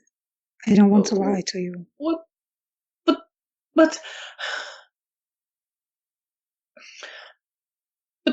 no. She kind of shakes her head and kind of just like she loses words at some point, and she's just crying and shaking her head, but her eyes still go to you, and it's almost like she's looking to you for reassurance while being distressed by what you're saying. The fact that you seem to trust me and believe everything that I said to you is because of my blood. It's part of how it feels. When she kind of stands up, and she almost like falls down when she tries to stand up, and she can't quite hold her weight. I want to touch her, but I decide not to because I don't want to like scare her. Please stop. Please just tell me what you want. I just Stop playing with me. What are you doing? Who are you? I'm Janina. What have I done? You didn't do anything. I just wanted to save you. I'm sorry. I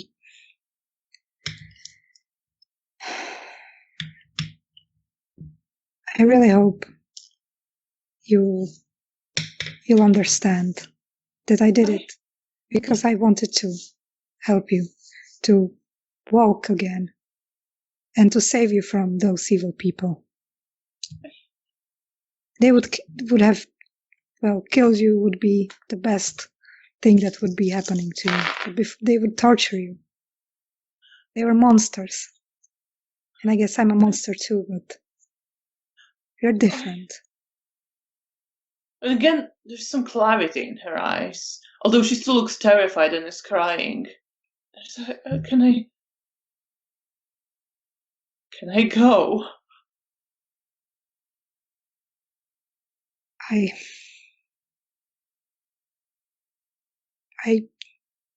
You will be able to go, but first I want you to calm down and just listen to me, okay? If you will still want to leave, of course I'm not going to stop you. I don't understand what you're saying and why. You're saying all those things that...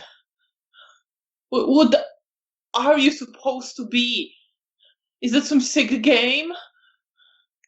No, I'm a vampire. She kind of looks... Actually, she does actually reaches for her crutch, and she does stand up. And she makes a sign of a cross across. Stay away from me. Don't be afraid. I didn't hurt you, did I? She just goes like, stay away from me. And she starts praying. I will let her do that. And then she kind of looks to you confused, as it has like no effect on you visibly. Sit down. I will tell you what happened to me and who I was before, because I was a person just like you. I used to be a nurse.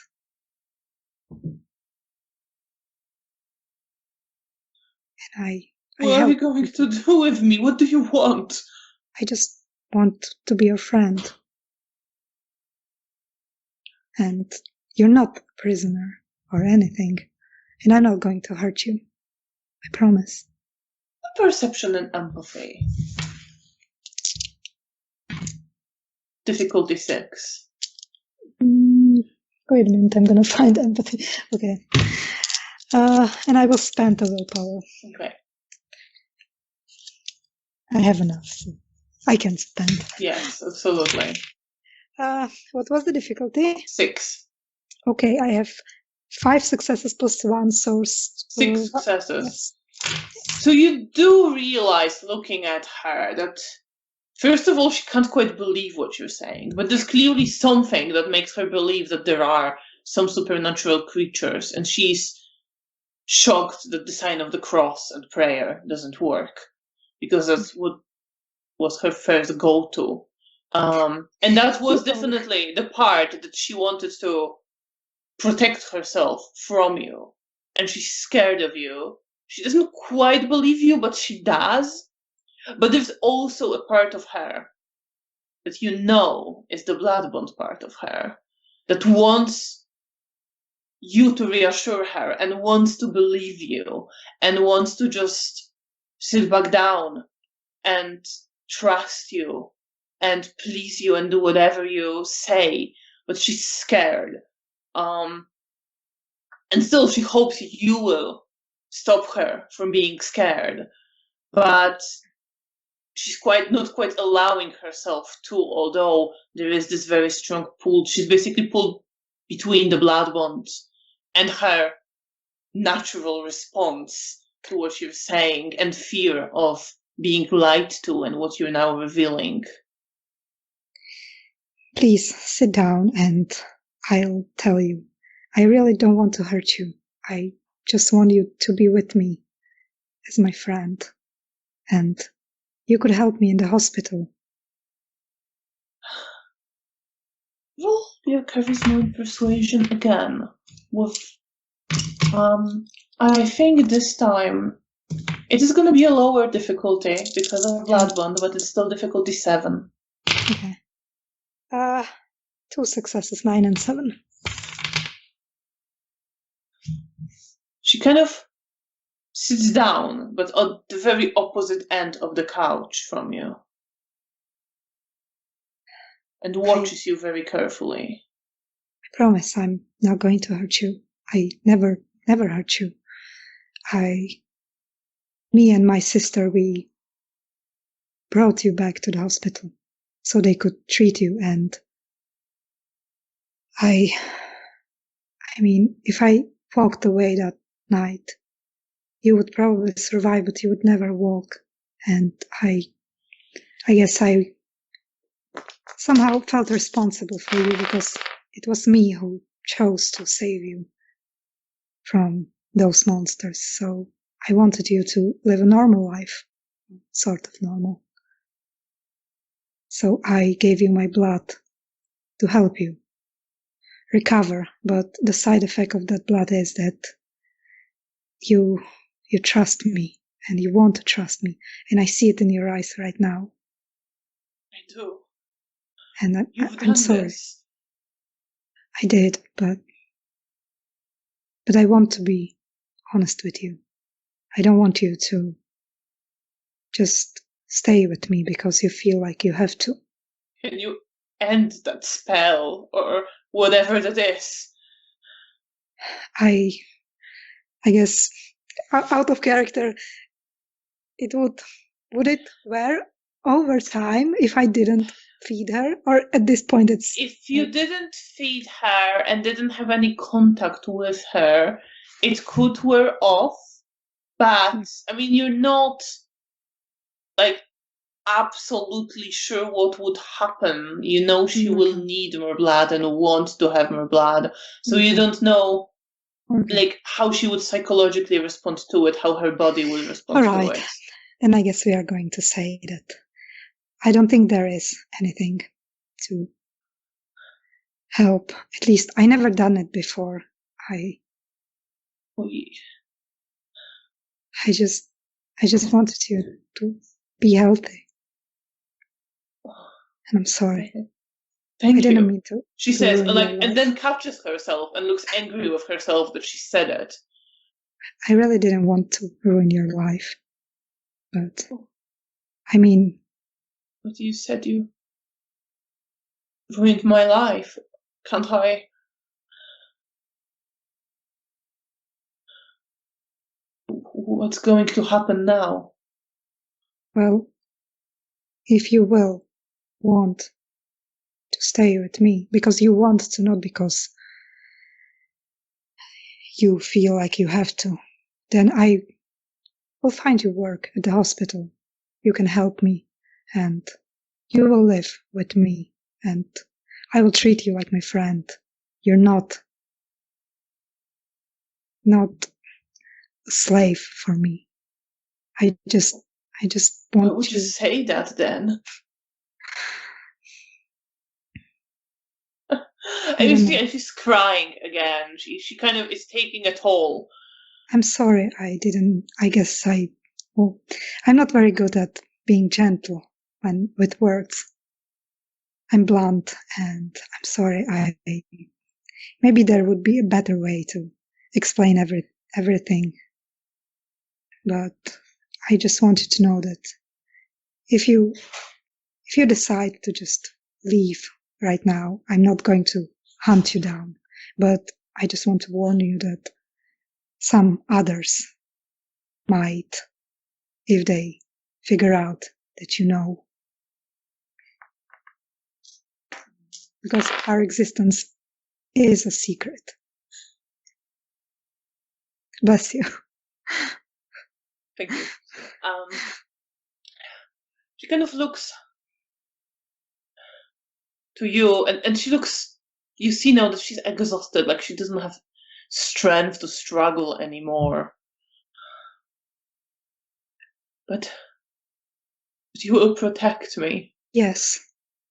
You will be like my sister, friend. And she's just crying at this moment. She just starts crying. She just bursts into tears. And I don't expect anything from you in return except like the work at the hospital, but it's not like I'm not forcing you. Okay? It's your decision. I will find someone else. She's kind of nodding, but she's just crying. You see that she's completely overwhelmed. I will try to sit a bit closer to her and like touch her, but I wait for her confirmation that I can touch her. She doesn't seem to like. She kind of looks to you, But she's just crying, and you see that she's confused. There's part of her that really wants comfort from you, and there's part of her that is just too tired to protest. I will gently put my hand on her shoulder, but I still otherwise keep my distance, just lightly. Just pat her on the shoulder. It's gonna be okay. I know it's a lot to take in. I mean, when I was turned, I also found out my sire, the person who made me what I am.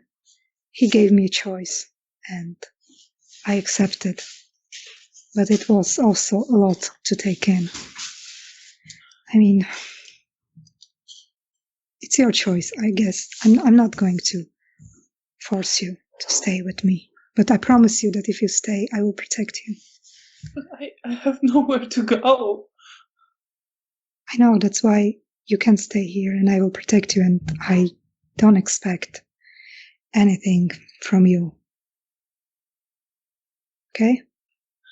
She kind of nods her head. I just want you to be healthy and to be at my side. And she kind of is still crying, just sobbing, but she leans against you. And I will gently, carefully hold her and pat her head. How are you feeling? Oh, sorry. I feel guilty, and I feel bad that maybe if I was Bea, I would find a better way to convey all of this to her.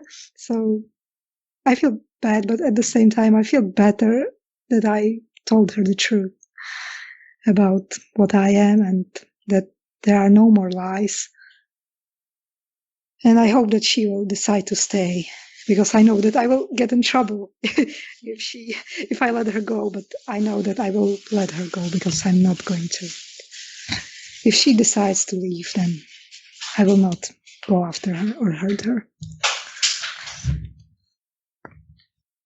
And she's crying, just leaning against you as you're patting her on the back and comforting her. Meanwhile, there, you sink down to the floor in your room. Just leaning my head against the door. And then just look up and see the pile of like paper and notes, and just figure that I will finish writing what I need to. I'll take it to Rahela if I can. And then I'll go and speak to Daniel if possible, if I have time. All right, so you go, yeah. You take all the papers and you go to find Rahela. Yes. Yeah. She's at the Elysium still. I'll approach. I'll have also cleaned up the ink stains and whatnot, and tried to make myself a bit more presentable. But yeah, so I'll approach her. She kind of comes up as well to you. There. Hi. It's good to see you. Could we talk? Yes, of course. I give her a smile and then turn back out of the room and find somewhere more private to talk. You see that she kind of exchanges glances with Stefania, but Stefania just like waves her to go, and then she leaves with you.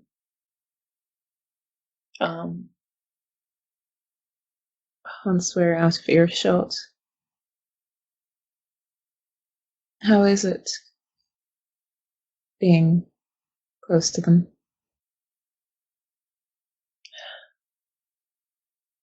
I mean,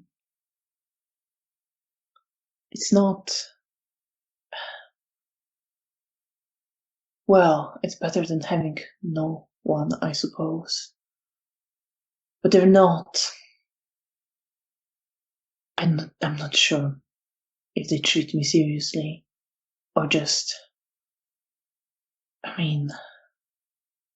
I don't know, I'm not really sure what to make of them.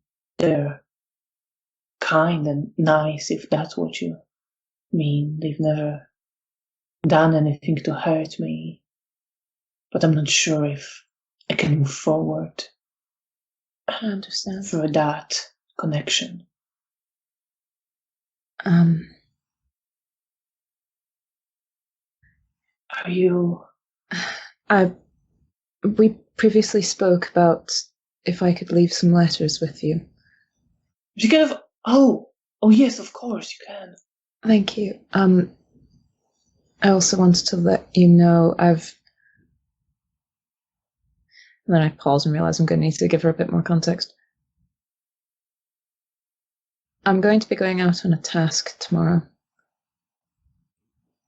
I'm hoping that everything will be fine, but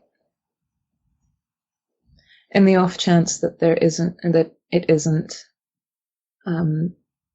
I've written a note for Mrs. Strovska on your behalf.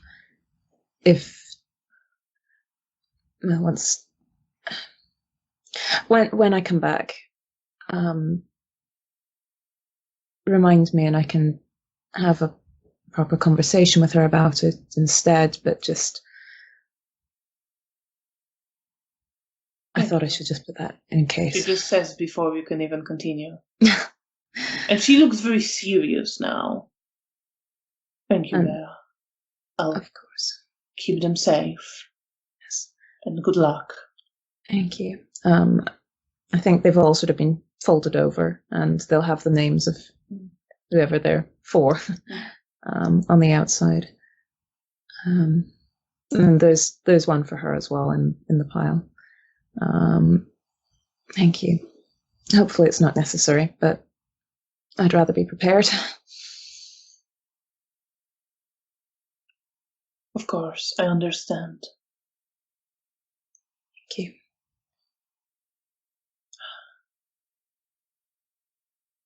She kind of glances around. I also glance around, almost half expecting the walls to start shaking again. You probably have enough on your plate right now. I can take a little more. Do you also feel it?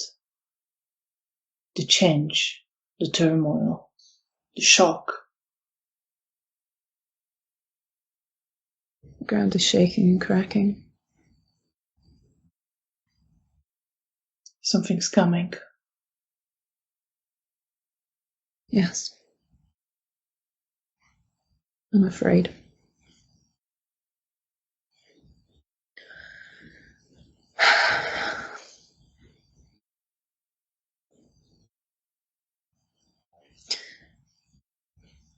But we'll survive this.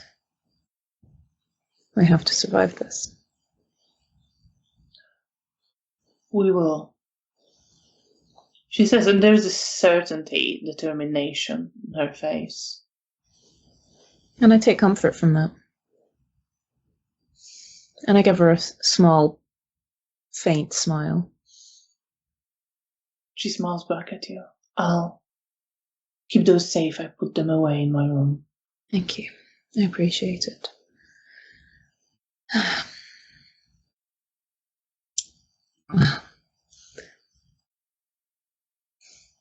How else are you doing other than all the turmoil? There's a lot going on. There certainly is. I'm trying to, observe and navigate it the best I can. I understand.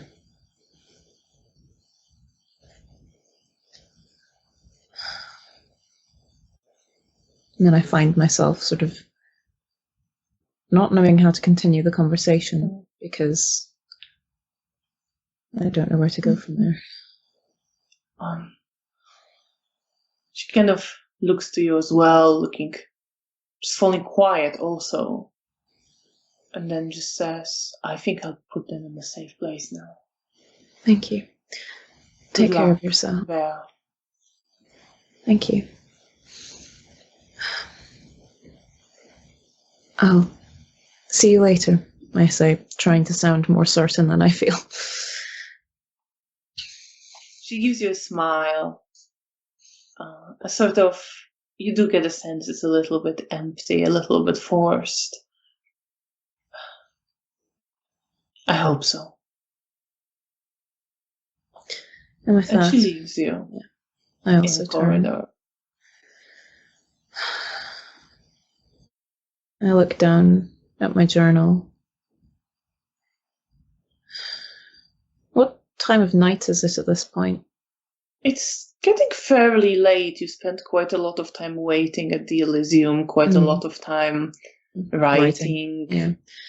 In which case, I'll see if I can find either Daniel, or if not, or then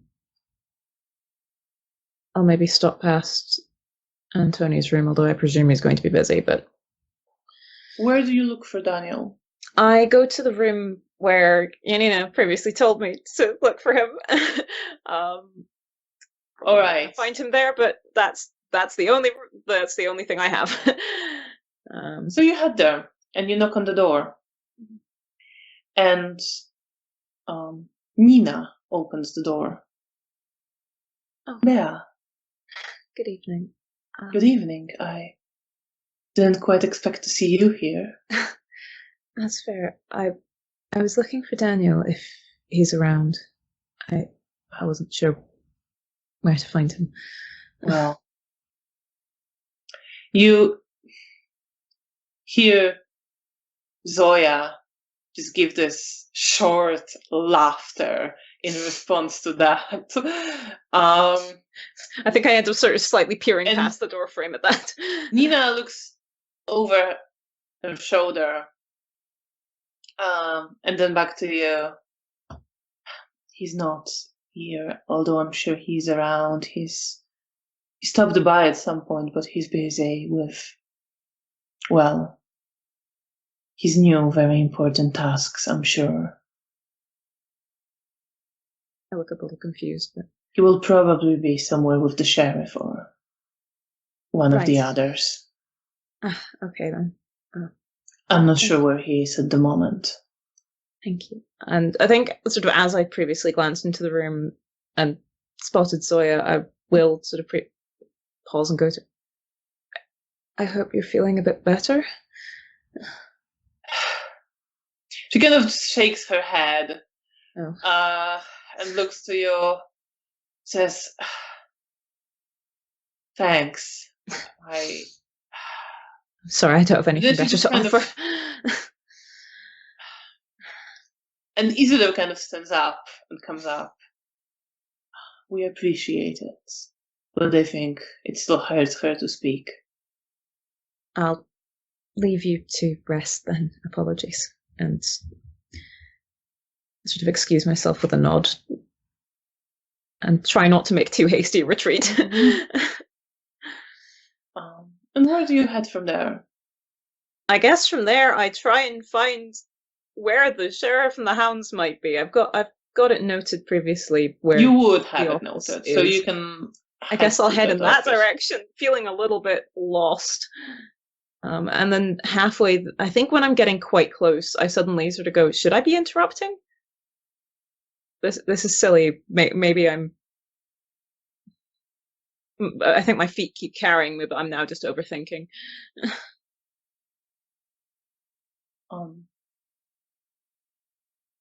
And you walk in that direction.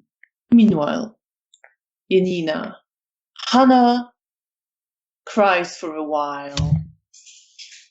It is now quite late in the night. It's not quite morning yet, but it is getting to be fairly late. Okay, I'm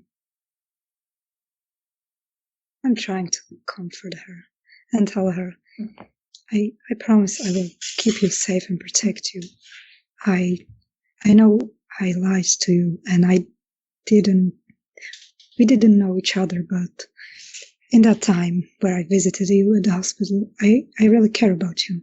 I consider you a friend. Thank you. And you see now, you had a very good roll, that she has no more strength at this point, at least, to resist the blood bond, and she is looking like she's trusting you right now, and she is leaning on you for support. I'm wish sorry. No, I was just scared. The things you said, is it true? I know it is true, and I know it's a lot to take in, and I'm sorry I had to lie to you for so long, but our existence is a secret, and I didn't want to burden you until I know we would have a place to talk about it. But I didn't want to lie to you anymore. All those stories about vampires and strigas, I thought that was just made up. Yeah, I guess it's our protective measures. I'm Only sorry. people like you know about us. People who are stronger than humans, but not like us. You're something in between. Well, you mean I'm not human? Well, you are in most aspects, but you have better healing now because of my blood. She kind of looks scared again at that.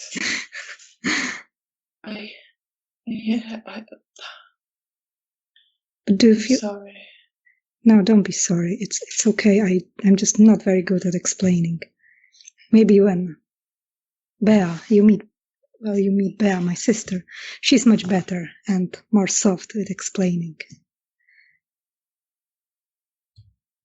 But you feed on people's blood. Yes, we do. Do you? What happened? And you see this worry and fear in her eyes again. We have to be careful, but if we're careful, nothing happens.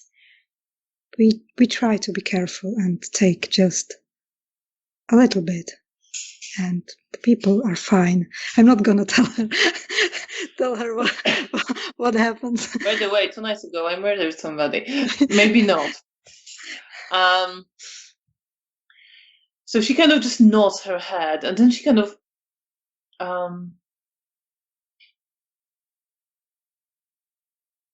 actually, you do hear sound of her stomach, and she looks kind of embarrassed. Oh, it's like, you're hungry. I'm sorry. I don't want to. No, you're telling me. We just don't have any food, but we can go find some, or some. I'm not sure where we could procure food at this hour. You have no idea. Okay. Maybe. I'm not sure. I don't eat, but I will make sure that you have something to eat tomorrow. But at this hour, I'm not sure. I can walk a bit. Maybe I can go in the morning and find. Do you have any money? Yes, of course. I have some money, I guess.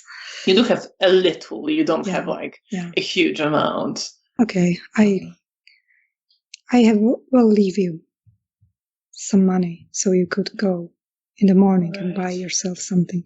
I'm sorry. I guess I should have prepared better. When you don't eat, you kind of forget that others do. I guess, yeah, I can see that. I'm sorry. I just have the tea. Do you at least have some sugar or anything to go? Honey, some jam? You don't have any of those things, by the way. No, I don't. But I'll make sure that we have something tomorrow. Okay? I'll be okay till the morning. So sorry. I'll be fine. No, I'll be fine. I survived a lot without eating during the war. I know it's not new to me. I'm sorry. I don't want to cause trouble. No, you're not. I'll be okay until tomorrow night as well. I don't. No, I will leave you some money. I don't have much, but I will leave you some so you could buy some food. And I make sure that we have some food. I will procure some food from the other place that I'm staying. I mean, I will take you there in a few days, once you're more comfortable with this whole thing. Oh, okay.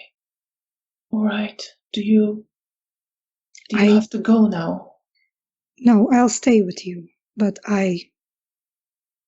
in the morning and during the day, I'm not awake. So you will have to be on your own. But during the day, you're safe here. You can just do whatever you want. I mean, there are some books, and you see that when you mention books, she kind of looks a bit confused or a bit like embarrassed then. You can't read? No. Okay, then I'll teach you. Okay, all right. Do you want to start now? I mean, I have some time. At least it sure, could if be you'd like, fun. yes, if you'd like. Sure. And I'll stand up and go take some book. I'm not sure what kind of books we have there, but you have some poetry, mostly. That's what Felicia would have brought there. Okay, then I will take the poetry and I will start to teach her how to read and the letters. I'm not really sure how. Well, you can first of all get some paper and pen and start teaching her the letters. Yes. And she focuses on it. And you see, because you rolled so well, that part of it is genuine curiosity. It's something she never thought she would learn, maybe, or gave up hope or didn't have time.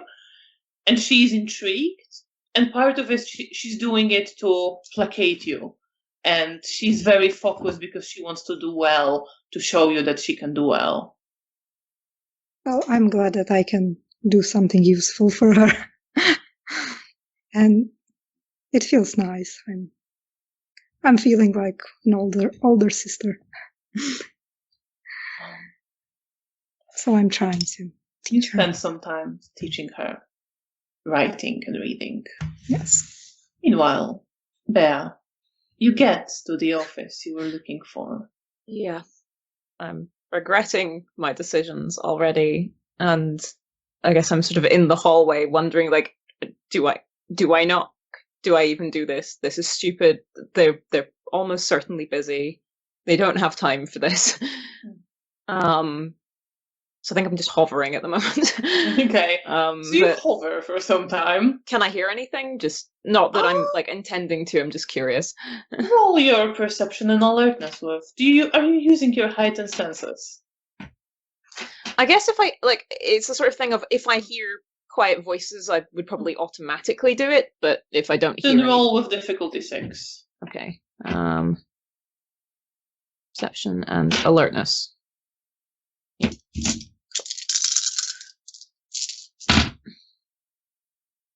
4 successes.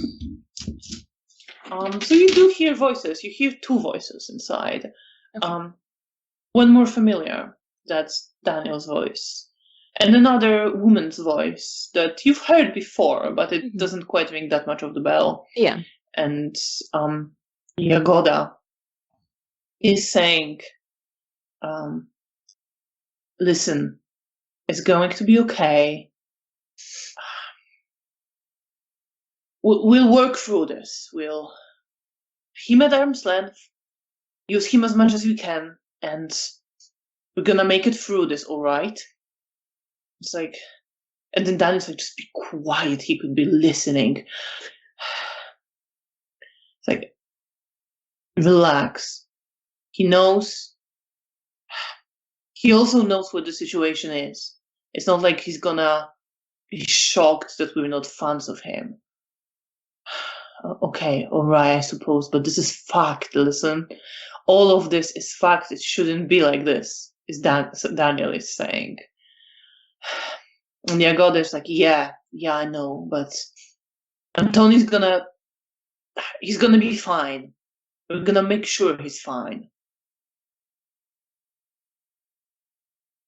And I sort of find my heart sort of almost in my throat at that. I'm just suddenly incredibly worried for them. And I think I take a few steps back and then just sort of make a sort of louder approach, so that it doesn't startle them. Yeah. Do you knock? Yes. And you hear footsteps coming up, and Daniel opens the door. Oh, Bea, it's you. I heard I could find you here. Yeah, I suppose that's... Yeah, I'm here. Sorry, I'm a bit distracted. But I was meaning to find you as well. That's okay. Kind of looks over his shoulder. I'll be back in just a moment, okay? Yeah, God, you see that she's sitting on the desk, actually. And she just says, sure, take your time. And he steps out. He just kind of leads you a bit further down the corridor, looking around. Listen, Bea, I've been meaning to talk to you. What did you want to talk about? I get the feeling something similar. I'm assuming. I'm just worried about the state of things. Yeah, about that, It's not that I'm not worried, but I'm afraid Fuck, I feel bad. I can't do this anymore. I can't... I'm working with Antoni, and I can't be sharing information and speculating anymore. I'm sorry. Okay. And I just try and give him a comforting smile, even though I'm not feeling particularly confident. Cameralification of Daniel. Yes. Roll perception and empathy on him.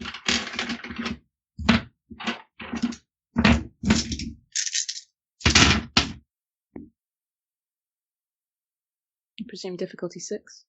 Oh yes, difficulty 6. 5 successes. 5 successes, I'm actually gonna...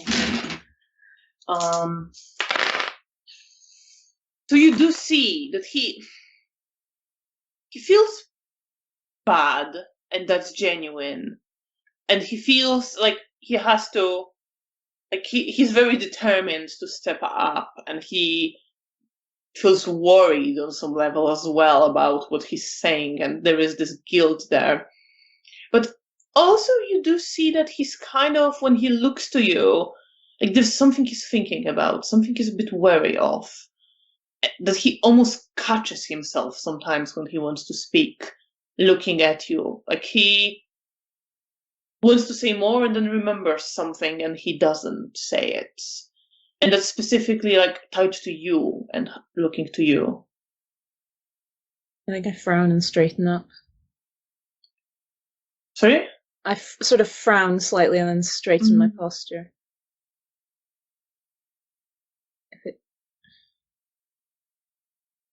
What is it?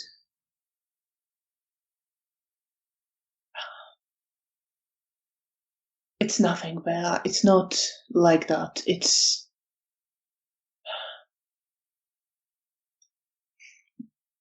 nothing that would be a danger to your Janina. It's just, I can't...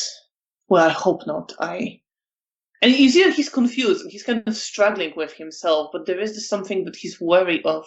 Something about you, specifically.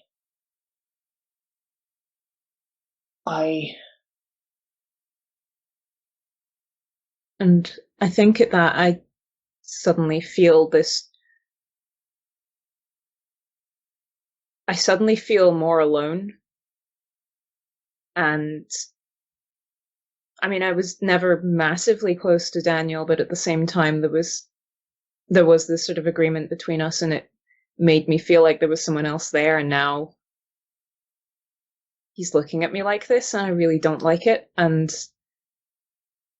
I think I'm going to roll a self-control check just to see whether I manage to. keep it under wraps. Would that be self-control and subterfuge, or just self-control and subterfuge? Yeah. Gonna roll for him as well. Difficulty 6.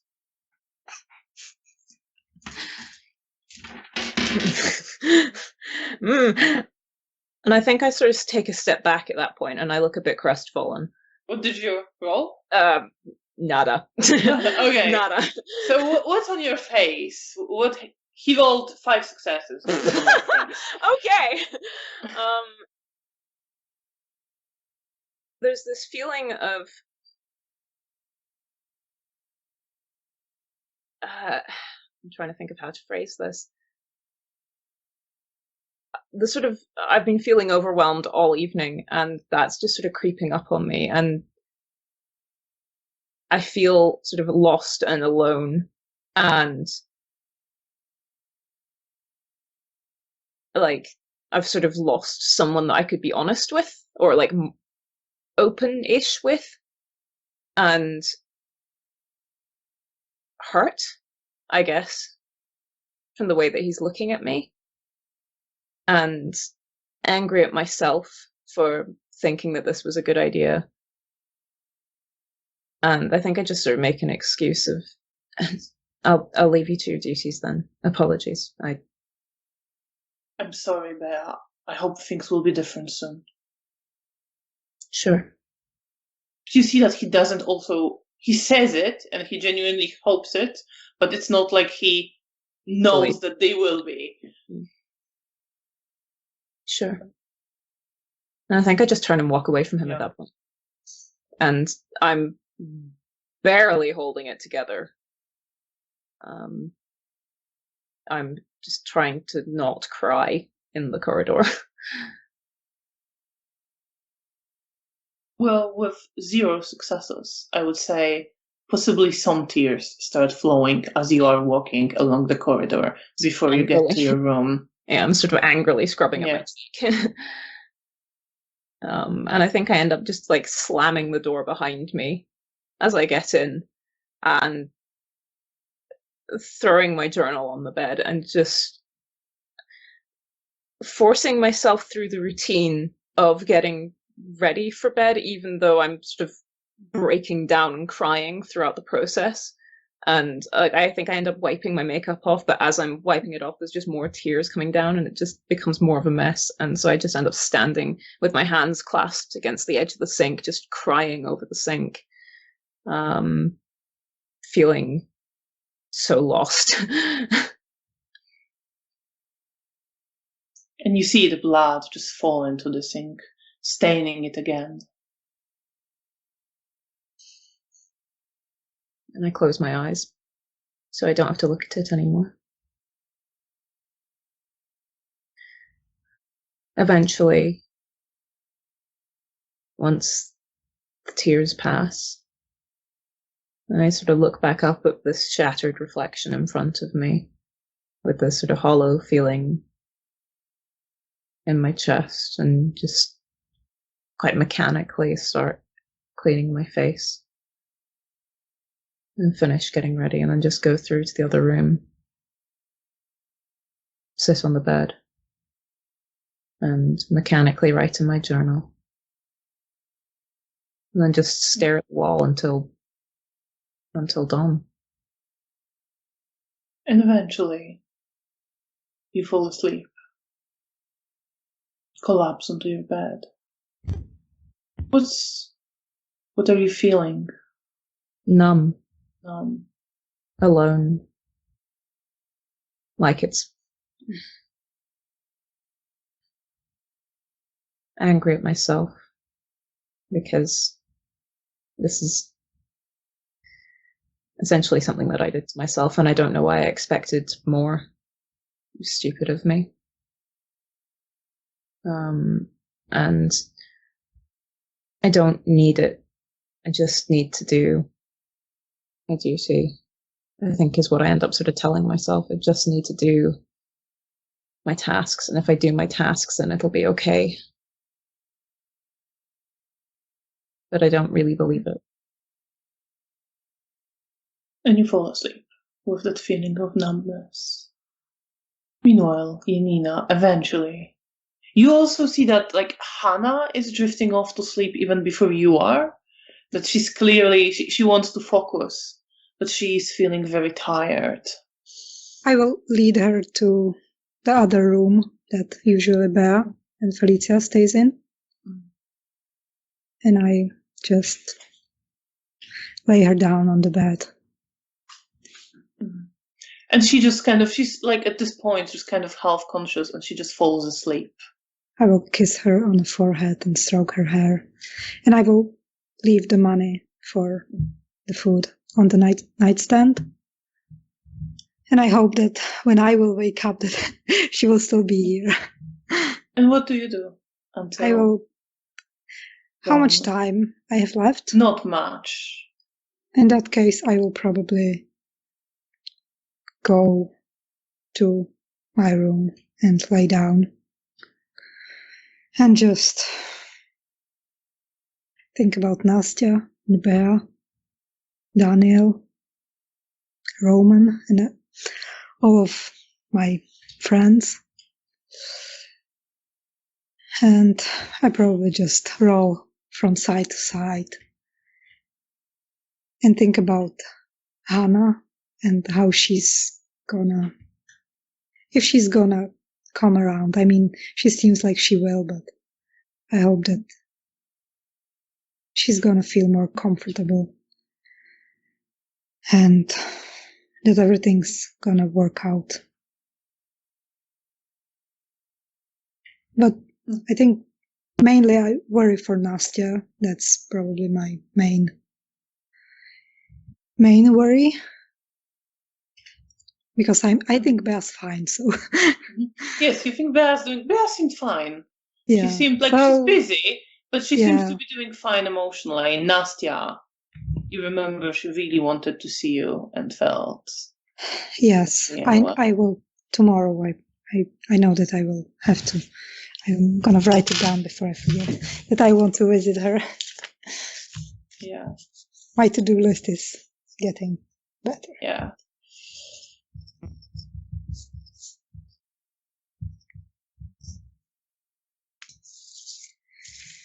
Okay. And you do fall asleep thinking about Nastya. And I think we will just start the next night.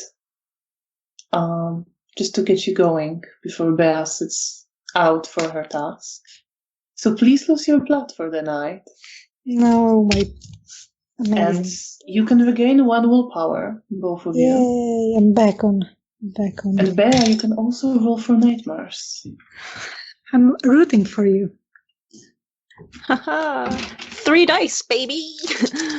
Difficulty 7. Bea's not doing well. Did you botch? No, I didn't botch, thankfully, but it is, after the 1, it's 0 successes. Well then. We'll come to that in a moment. Great. But first, Janina. You wake up. Okay. In your bed. Well, I think there's like a minute that I realizing that I'm at the Haven, and then I remember that Hannah should be here, and I quickly get up and go into the living room first. See if she's there. So you hear her actually Okay. moving around. Like she's still walking with the crutches, so it makes quite a lot of noise. And you can smell some food, like there's been cooking. Nice. Smells like home. And she is in the living room. And she's just like looking at the notes from last night when you were teaching her writing, and she's trying to practice the letters. I smile at her. Good evening, Hannah. Good evening. I was wondering when to expect you. I usually wake up around this time.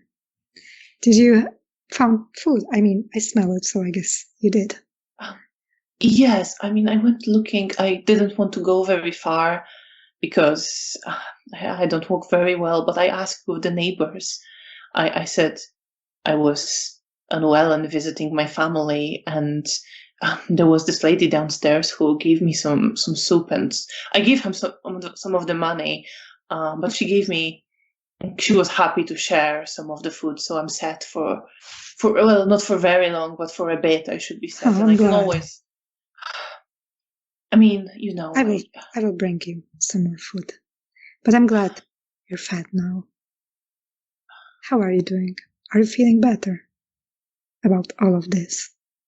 And I sit next to her. See how she's doing about all of this. So she kind of looks to you and says, like, it's strange, you know. I know. Trust me, I know. I have no... You can be always honest with me. Don't ever feel like you have to please me. In that case, I don't like that you lied to me. I know. I understand, and I'm sorry. I really wish I didn't, but imagine if you were in my shoes and you knew that if I told you right at the hospital, you would never want to see me again, or you would make a fuss around all of the people. Didn't I have a right to choose? Yes, you did. I mean, when I found you, you really weren't in a state to choose. If I let you there, you would be dead by now, or tortured. But yes, you're right. At the hospital, I should have let you choose, and I'm sorry. You should have, but Is there anything I can do to make it up to you?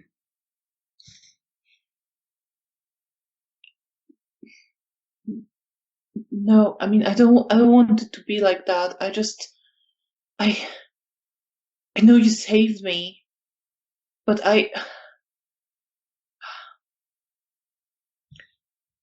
can I be alone for some time? Yes, of course. I have some things to do, so you're free to stay here, and I will come either tonight around like a few hours before sunrise, or the next night. If I won't come tonight, I will call you, okay? We have a phone and at the other place, so I could call you. Well, sure. Okay, yeah, sure. All right. I promise I'll bring more food. She kind of nods her head, and I think that makes her kind of ease a little bit when she realizes she needs you to come back so that she can get something to eat. But you see that she is, there is a part of her that is again struggling, that would like to tell you to go away for longer, but she can't quite bring herself to it. And then when you mentioned food, she's like, yeah, I need it. So she kind of doesn't say it. All right. I guess I'll leave you. You can practice what we learned yesterday, and we can learn more when I get back. Oh, okay, I'll do that. Okay. Otherwise, you're free to do whatever you want. I mean, if you run away, I'm not going to run after you. But just an advice, if you decide to run, just don't tell anyone about me or about what I am. Else other people will hunt you and you will be in danger. Okay? All right, then. Can I be alone? But I hope you will stay, because I care about you. And I want you in my life. I'm trying to gently pat her on the shoulder, but then I leave. And then you leave, and you leave her with this confused state where part of her really wants you to go, and then you see that there is, she controls it, she manages to control it this time, but you do see that there is, she almost wants to apologize for even saying it. It's okay. I'm leaving, and I'm going to see. I think I'm going to see Nasty first. Is it closer than hotel? It's actually closer, it's actually closer to go to Hotel Bristol, because you're gonna have to go kind of you have to cross the river, and then they are in a bit of opposite direction, but it's not a huge detour to stop at the hotel. Okay, in that case, I will go first at the hotel, because Nasty still might be there, so it's closer, so that's So you start heading to Hotel Bristol. Meanwhile, Bea, you are running through the ruined city, and the ground is shaking under your feet as the bombs are falling. You moving forward, unsure of your aim, looking for somebody, shouting a name that disappears from your memory the moment you utter the sound. You are running, and you see cracks appearing in the ground, and some of the rubble falling into it, the ground falling into it. You have to jump not to fall in. You almost lose your balance a couple of times, but you manage to continue going forward. You fall down, you crawl for a bit. Another crack opens, you have to roll over. You hurt your skin on the rubble, but you are moving forward. And you see in front of you your mother that you've been looking for, and she's there. And you're running up to her. You're shouting her name, but she doesn't seem to hear. And you're running up to her. You get in front of her. You want to place a hand on her shoulder, and you turn. Like she turns to you. You turn her towards you, and her face is just covered in darkness. And the ground shakes again, and the crack opens, and more darkness seeps out from the crack, wrapping itself around her. And she disappears. And then you keep running, and you see other people. You see Janina, and again, you want to warn her. You shout to her to warn her that the ground is shaking, but she doesn't seem to notice. And then there is another crack, and darkness seeps through and wraps itself around her. And few other people around you. There's Joachim somewhere. There's Rahela.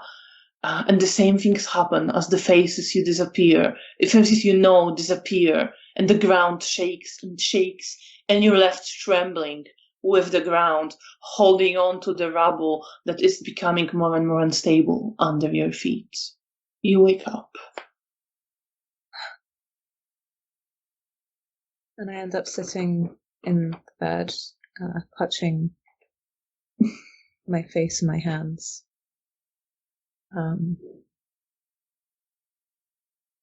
There's tears on my cheeks. And I just sit there completely still, motionless for some time, until the sort of trembling all over my body finally is controllable. Sorry, just a moment.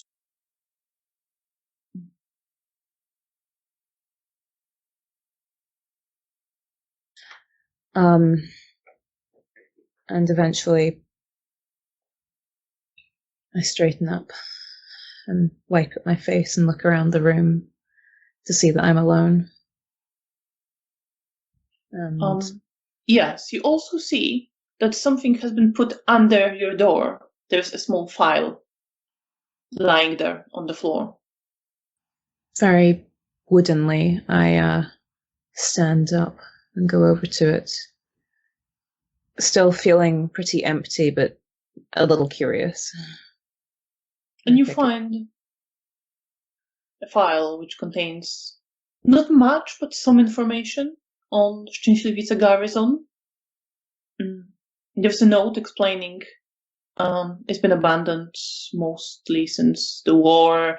It sustained quite heavy damage during the war. It hasn't been renovated. There's been like there's not much attention being paid to it so far. There is like a picture showing. It's not very good picture, not very good quality photograph, showing some just shapes of structures, partially ruined. Not very like high. It's more like barrack style, long building out of brick that you can make out. There is also an article from a paper about murders in this area. Like 2 people got murdered somewhere. The bodies were found there. And it's general sort of warning tone about that some people are using this situation, that the city is destroyed, of course, for antisocial purposes, to stay vigilant, stay careful, report any disturbances to the militia. It's not much information. Okay. And at first, there's this sort of flicker of confusion as I'm reading this, wondering why I've been handed it. But then, as I'm focusing on it, it sort of slightly comes back to me a little bit, that it's relevant to something that I'm doing, that it is meant for me, although I can't remember what yet. So I bring it over to the bed and just start sort of cross-referencing it with my journal, and then see that I've got a wedding to go to there. And I'm just sitting there with a file and my journal in front of me, just staring at the page, feeling very, very small.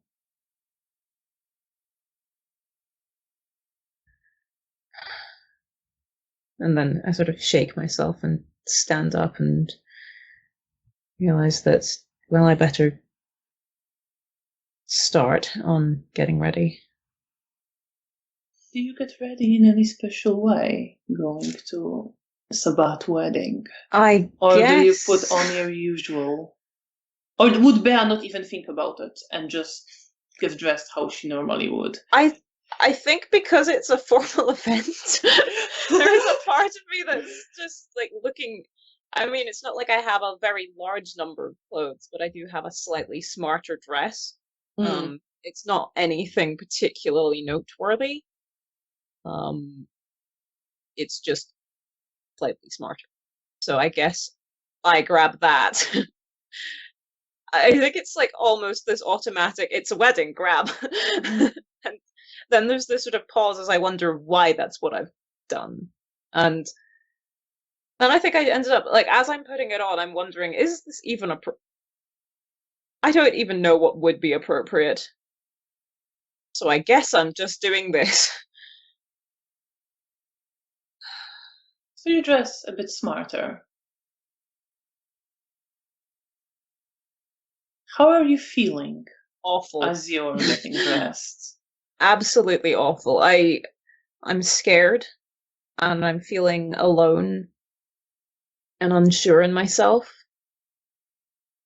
And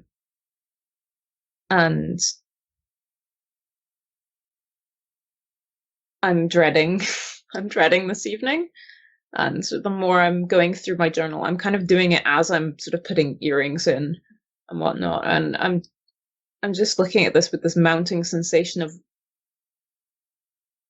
what am I don't know what to expect other than awful things. But they're like vague and nebulous. I can't picture them. And so I just feel completely out of my depth. But I have to do this. And you are getting ready and determined. Meanwhile, Janina. It is a short detour to Hotel Bristol. It's almost on the way. So you get there after crossing Poniatowski Bridge. Well, I think first I'm going to go check on Bea. So Bea, as you are ready, there is a knocking on the door. Who is it? It's me, Janina. Can I come in? Just a moment. And I close the journal and stuff the file into a drawer by my bed.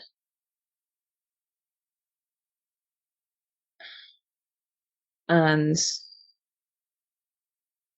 go to the door and try and put my face into something relaxed looking. Well, let's give it another go. Perception and empathy against self-control and subterfuge. Difficulty 6. Okay. I have 2 successes.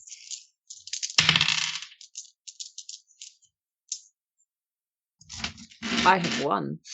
Yay! So, Bea, you open the door. Janina. What does Janina see? It's just one difference, so it's not going to be like everything, but definitely it's some insight. I'm worried. Okay, I think first thing that I notice is that you look fancy, and I smile and say, "Wow, you're looking hot today. Are you going somewhere special?" I think I'm just taken very aback by the "you looking hot" comment. Just task related, nothing. Hello. I'm sorry, I just don't get to see you looking like this very often. You look good, but Thanks. Are you worried? You seem worried. I've just got a lot on, is all. Do you want to talk about it? Not really. Can I help? Anyway. It's fine, Janina. I just need to get on and do it. I'll feel better once it's done. Okay. Can I hug you? Me out of character. I don't know, can you? Difficulty is 5. No, 6. Sorry, 5 is for Felicia. You're not Felicia. Oh, wish I was. Do you? Do you really? No. Just for Belle. Just for Belle. 1 success. So Then I'm not necessarily thrilled about it, but if it'll make her feel better, then yes.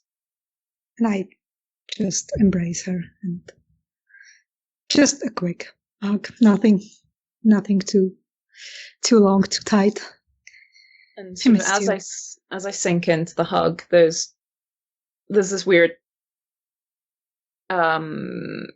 messy sensation as I both want to pull away, and there's part of me that just kind of wants to run away from this conversation because I'm clearly not doing a good job of keeping my worries to myself. And then there's also this urge to just fall into it and just give up and just let myself be held, even though I don't necessarily want to be touched. I just feel so alone at the moment, but I need to keep Janina away so I don't allow myself to let it continue for too long. Okay, I will pull away after a moment. I'm worried about you. I mean, are you overworked? Is that it? Or is there something else? You know you can talk to me. I know. There's a lot to do, and what with the changes going around at the moment and everything, it's just... I know. And you miss Felicia. I understand. If there's anything I could do for you to make you feel better, then just tell me. I'll do it. Thank you. I also wanted... Oh, please continue. I just said that I appreciate that. Okay. After that I say, well, I told Hannah everything, and she needs a bit more time. I mean, she seems like she will be okay, but she wanted to be alone for a while, so I left her in our haven, so I'm not sure if you're going to have to go there. I mean, I wasn't intending to anytime soon. Well, yesterday Joachim said that he might need to go there. Oh, right, yes. Because of tracking Felicia. But he said that it might be not tonight, so it might be the other night. So hopefully I will go see Hannah tonight, probably, if I manage. So hopefully I'll be there in case. Okay. But I just wanted to let you know. Thank you. Appreciate it. I guess I want to see Nastya. I guess she's not you. Well, I have a note. She was looking for you yesterday, but she's going to see Zygmunt. Okay. She will have gone to see Zygmunt. Yeah. Okay. Okay. I know she's staying with him. I just wondered if she was she's here. Looking forward to seeing you. Okay, then. I guess that's my plan for tonight. Go see her. Have you seen Daniel by any chance? I didn't have a chance to speak with him after. I guess he's gonna be busy right now, but He's kind of drift away as I think on the notes that I have from last night. Yes, I think he's quite busy with his new role. Okay. Yeah, I try to look for him in the Elysium. If he won't be there, then I guess I will talk to him another time. You can always try the sheriff's offices. Yeah. I guess that's where I find him more often now. He's a busy boy. He is. Are you sure you're okay? I mean, you seem worried and distant. Do you want me to go and leave you alone? I've just got so much to do. It's nothing personal. I just... Okay. Hopefully we can catch up soon. I hope once you're done, we can catch up and you will feel more at ease. I wish you luck with whatever Thanks. to-do list you're tackling tonight. The never-ending list. You really need a vacation. A girls' night out once you're done, okay? I think the laugh that comes out is maybe like a little bit higher pitched than it should be, as I think about the fact that I'm kind of having a night off, I suppose. But it's this sort of dark humor thought that feels quite alien to me. You see that, Janina, but you don't know what it's about, obviously. Well, I'm just curious, what's with the fancy clothes? Are you going some good places? Fancy places, blending in. Okay. Living the high life. Well, I wouldn't go that far. Okay. I'm going to go.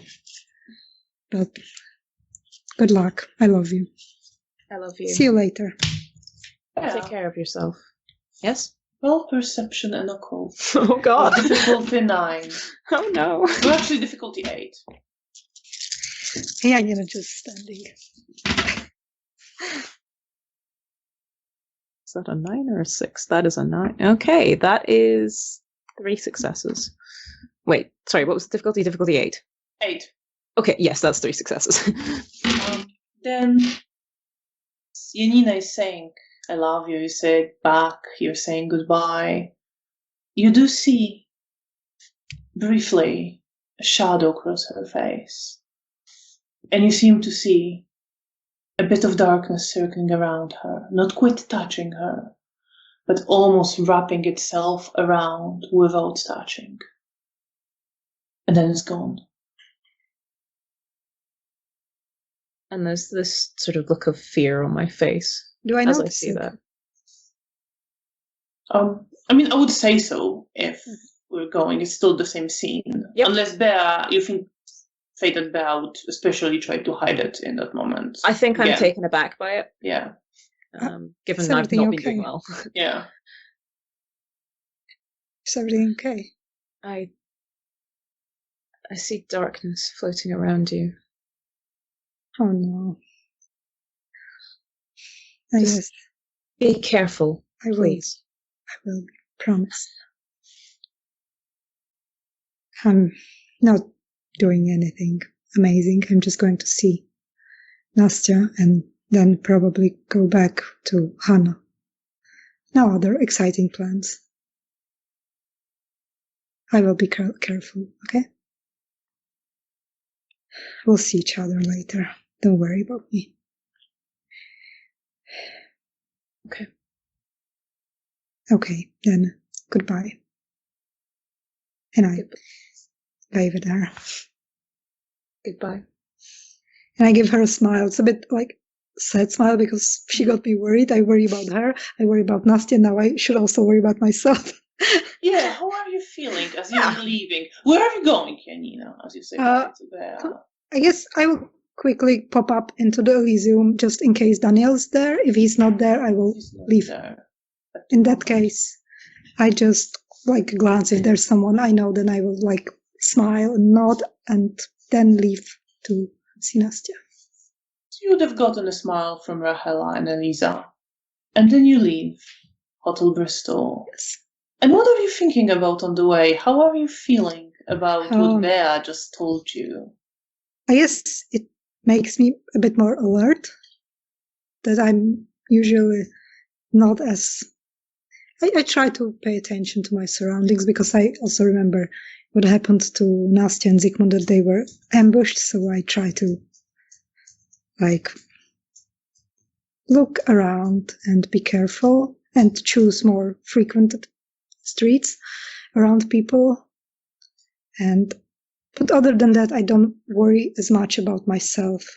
It's more just being careful because I don't want to worry Bea.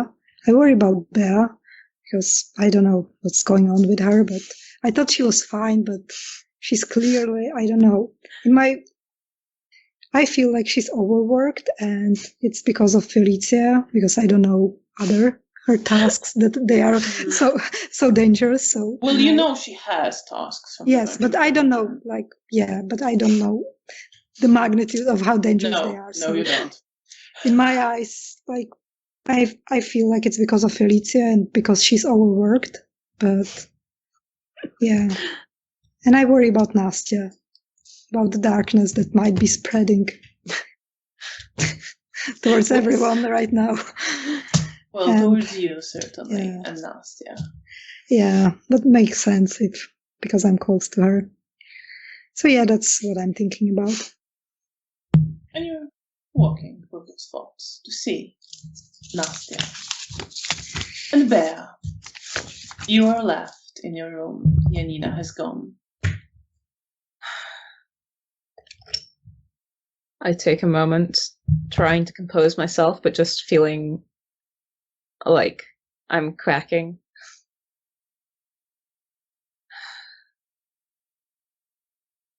And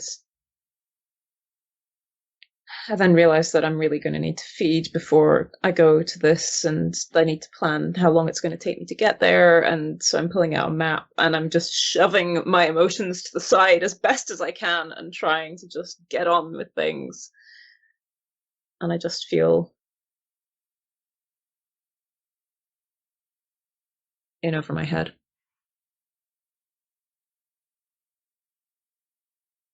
And we will leave you with that. Thank you so much for playing. Thank you so much. Thank you for running and playing. Thank you to watching. Thank you to everyone who's been watching. We really appreciate you being here with us to witness the story of Bea and Janina. We will be back in 2 weeks on, I believe that is, 18th July. Checking my calendar very quickly because I forgot to do that before.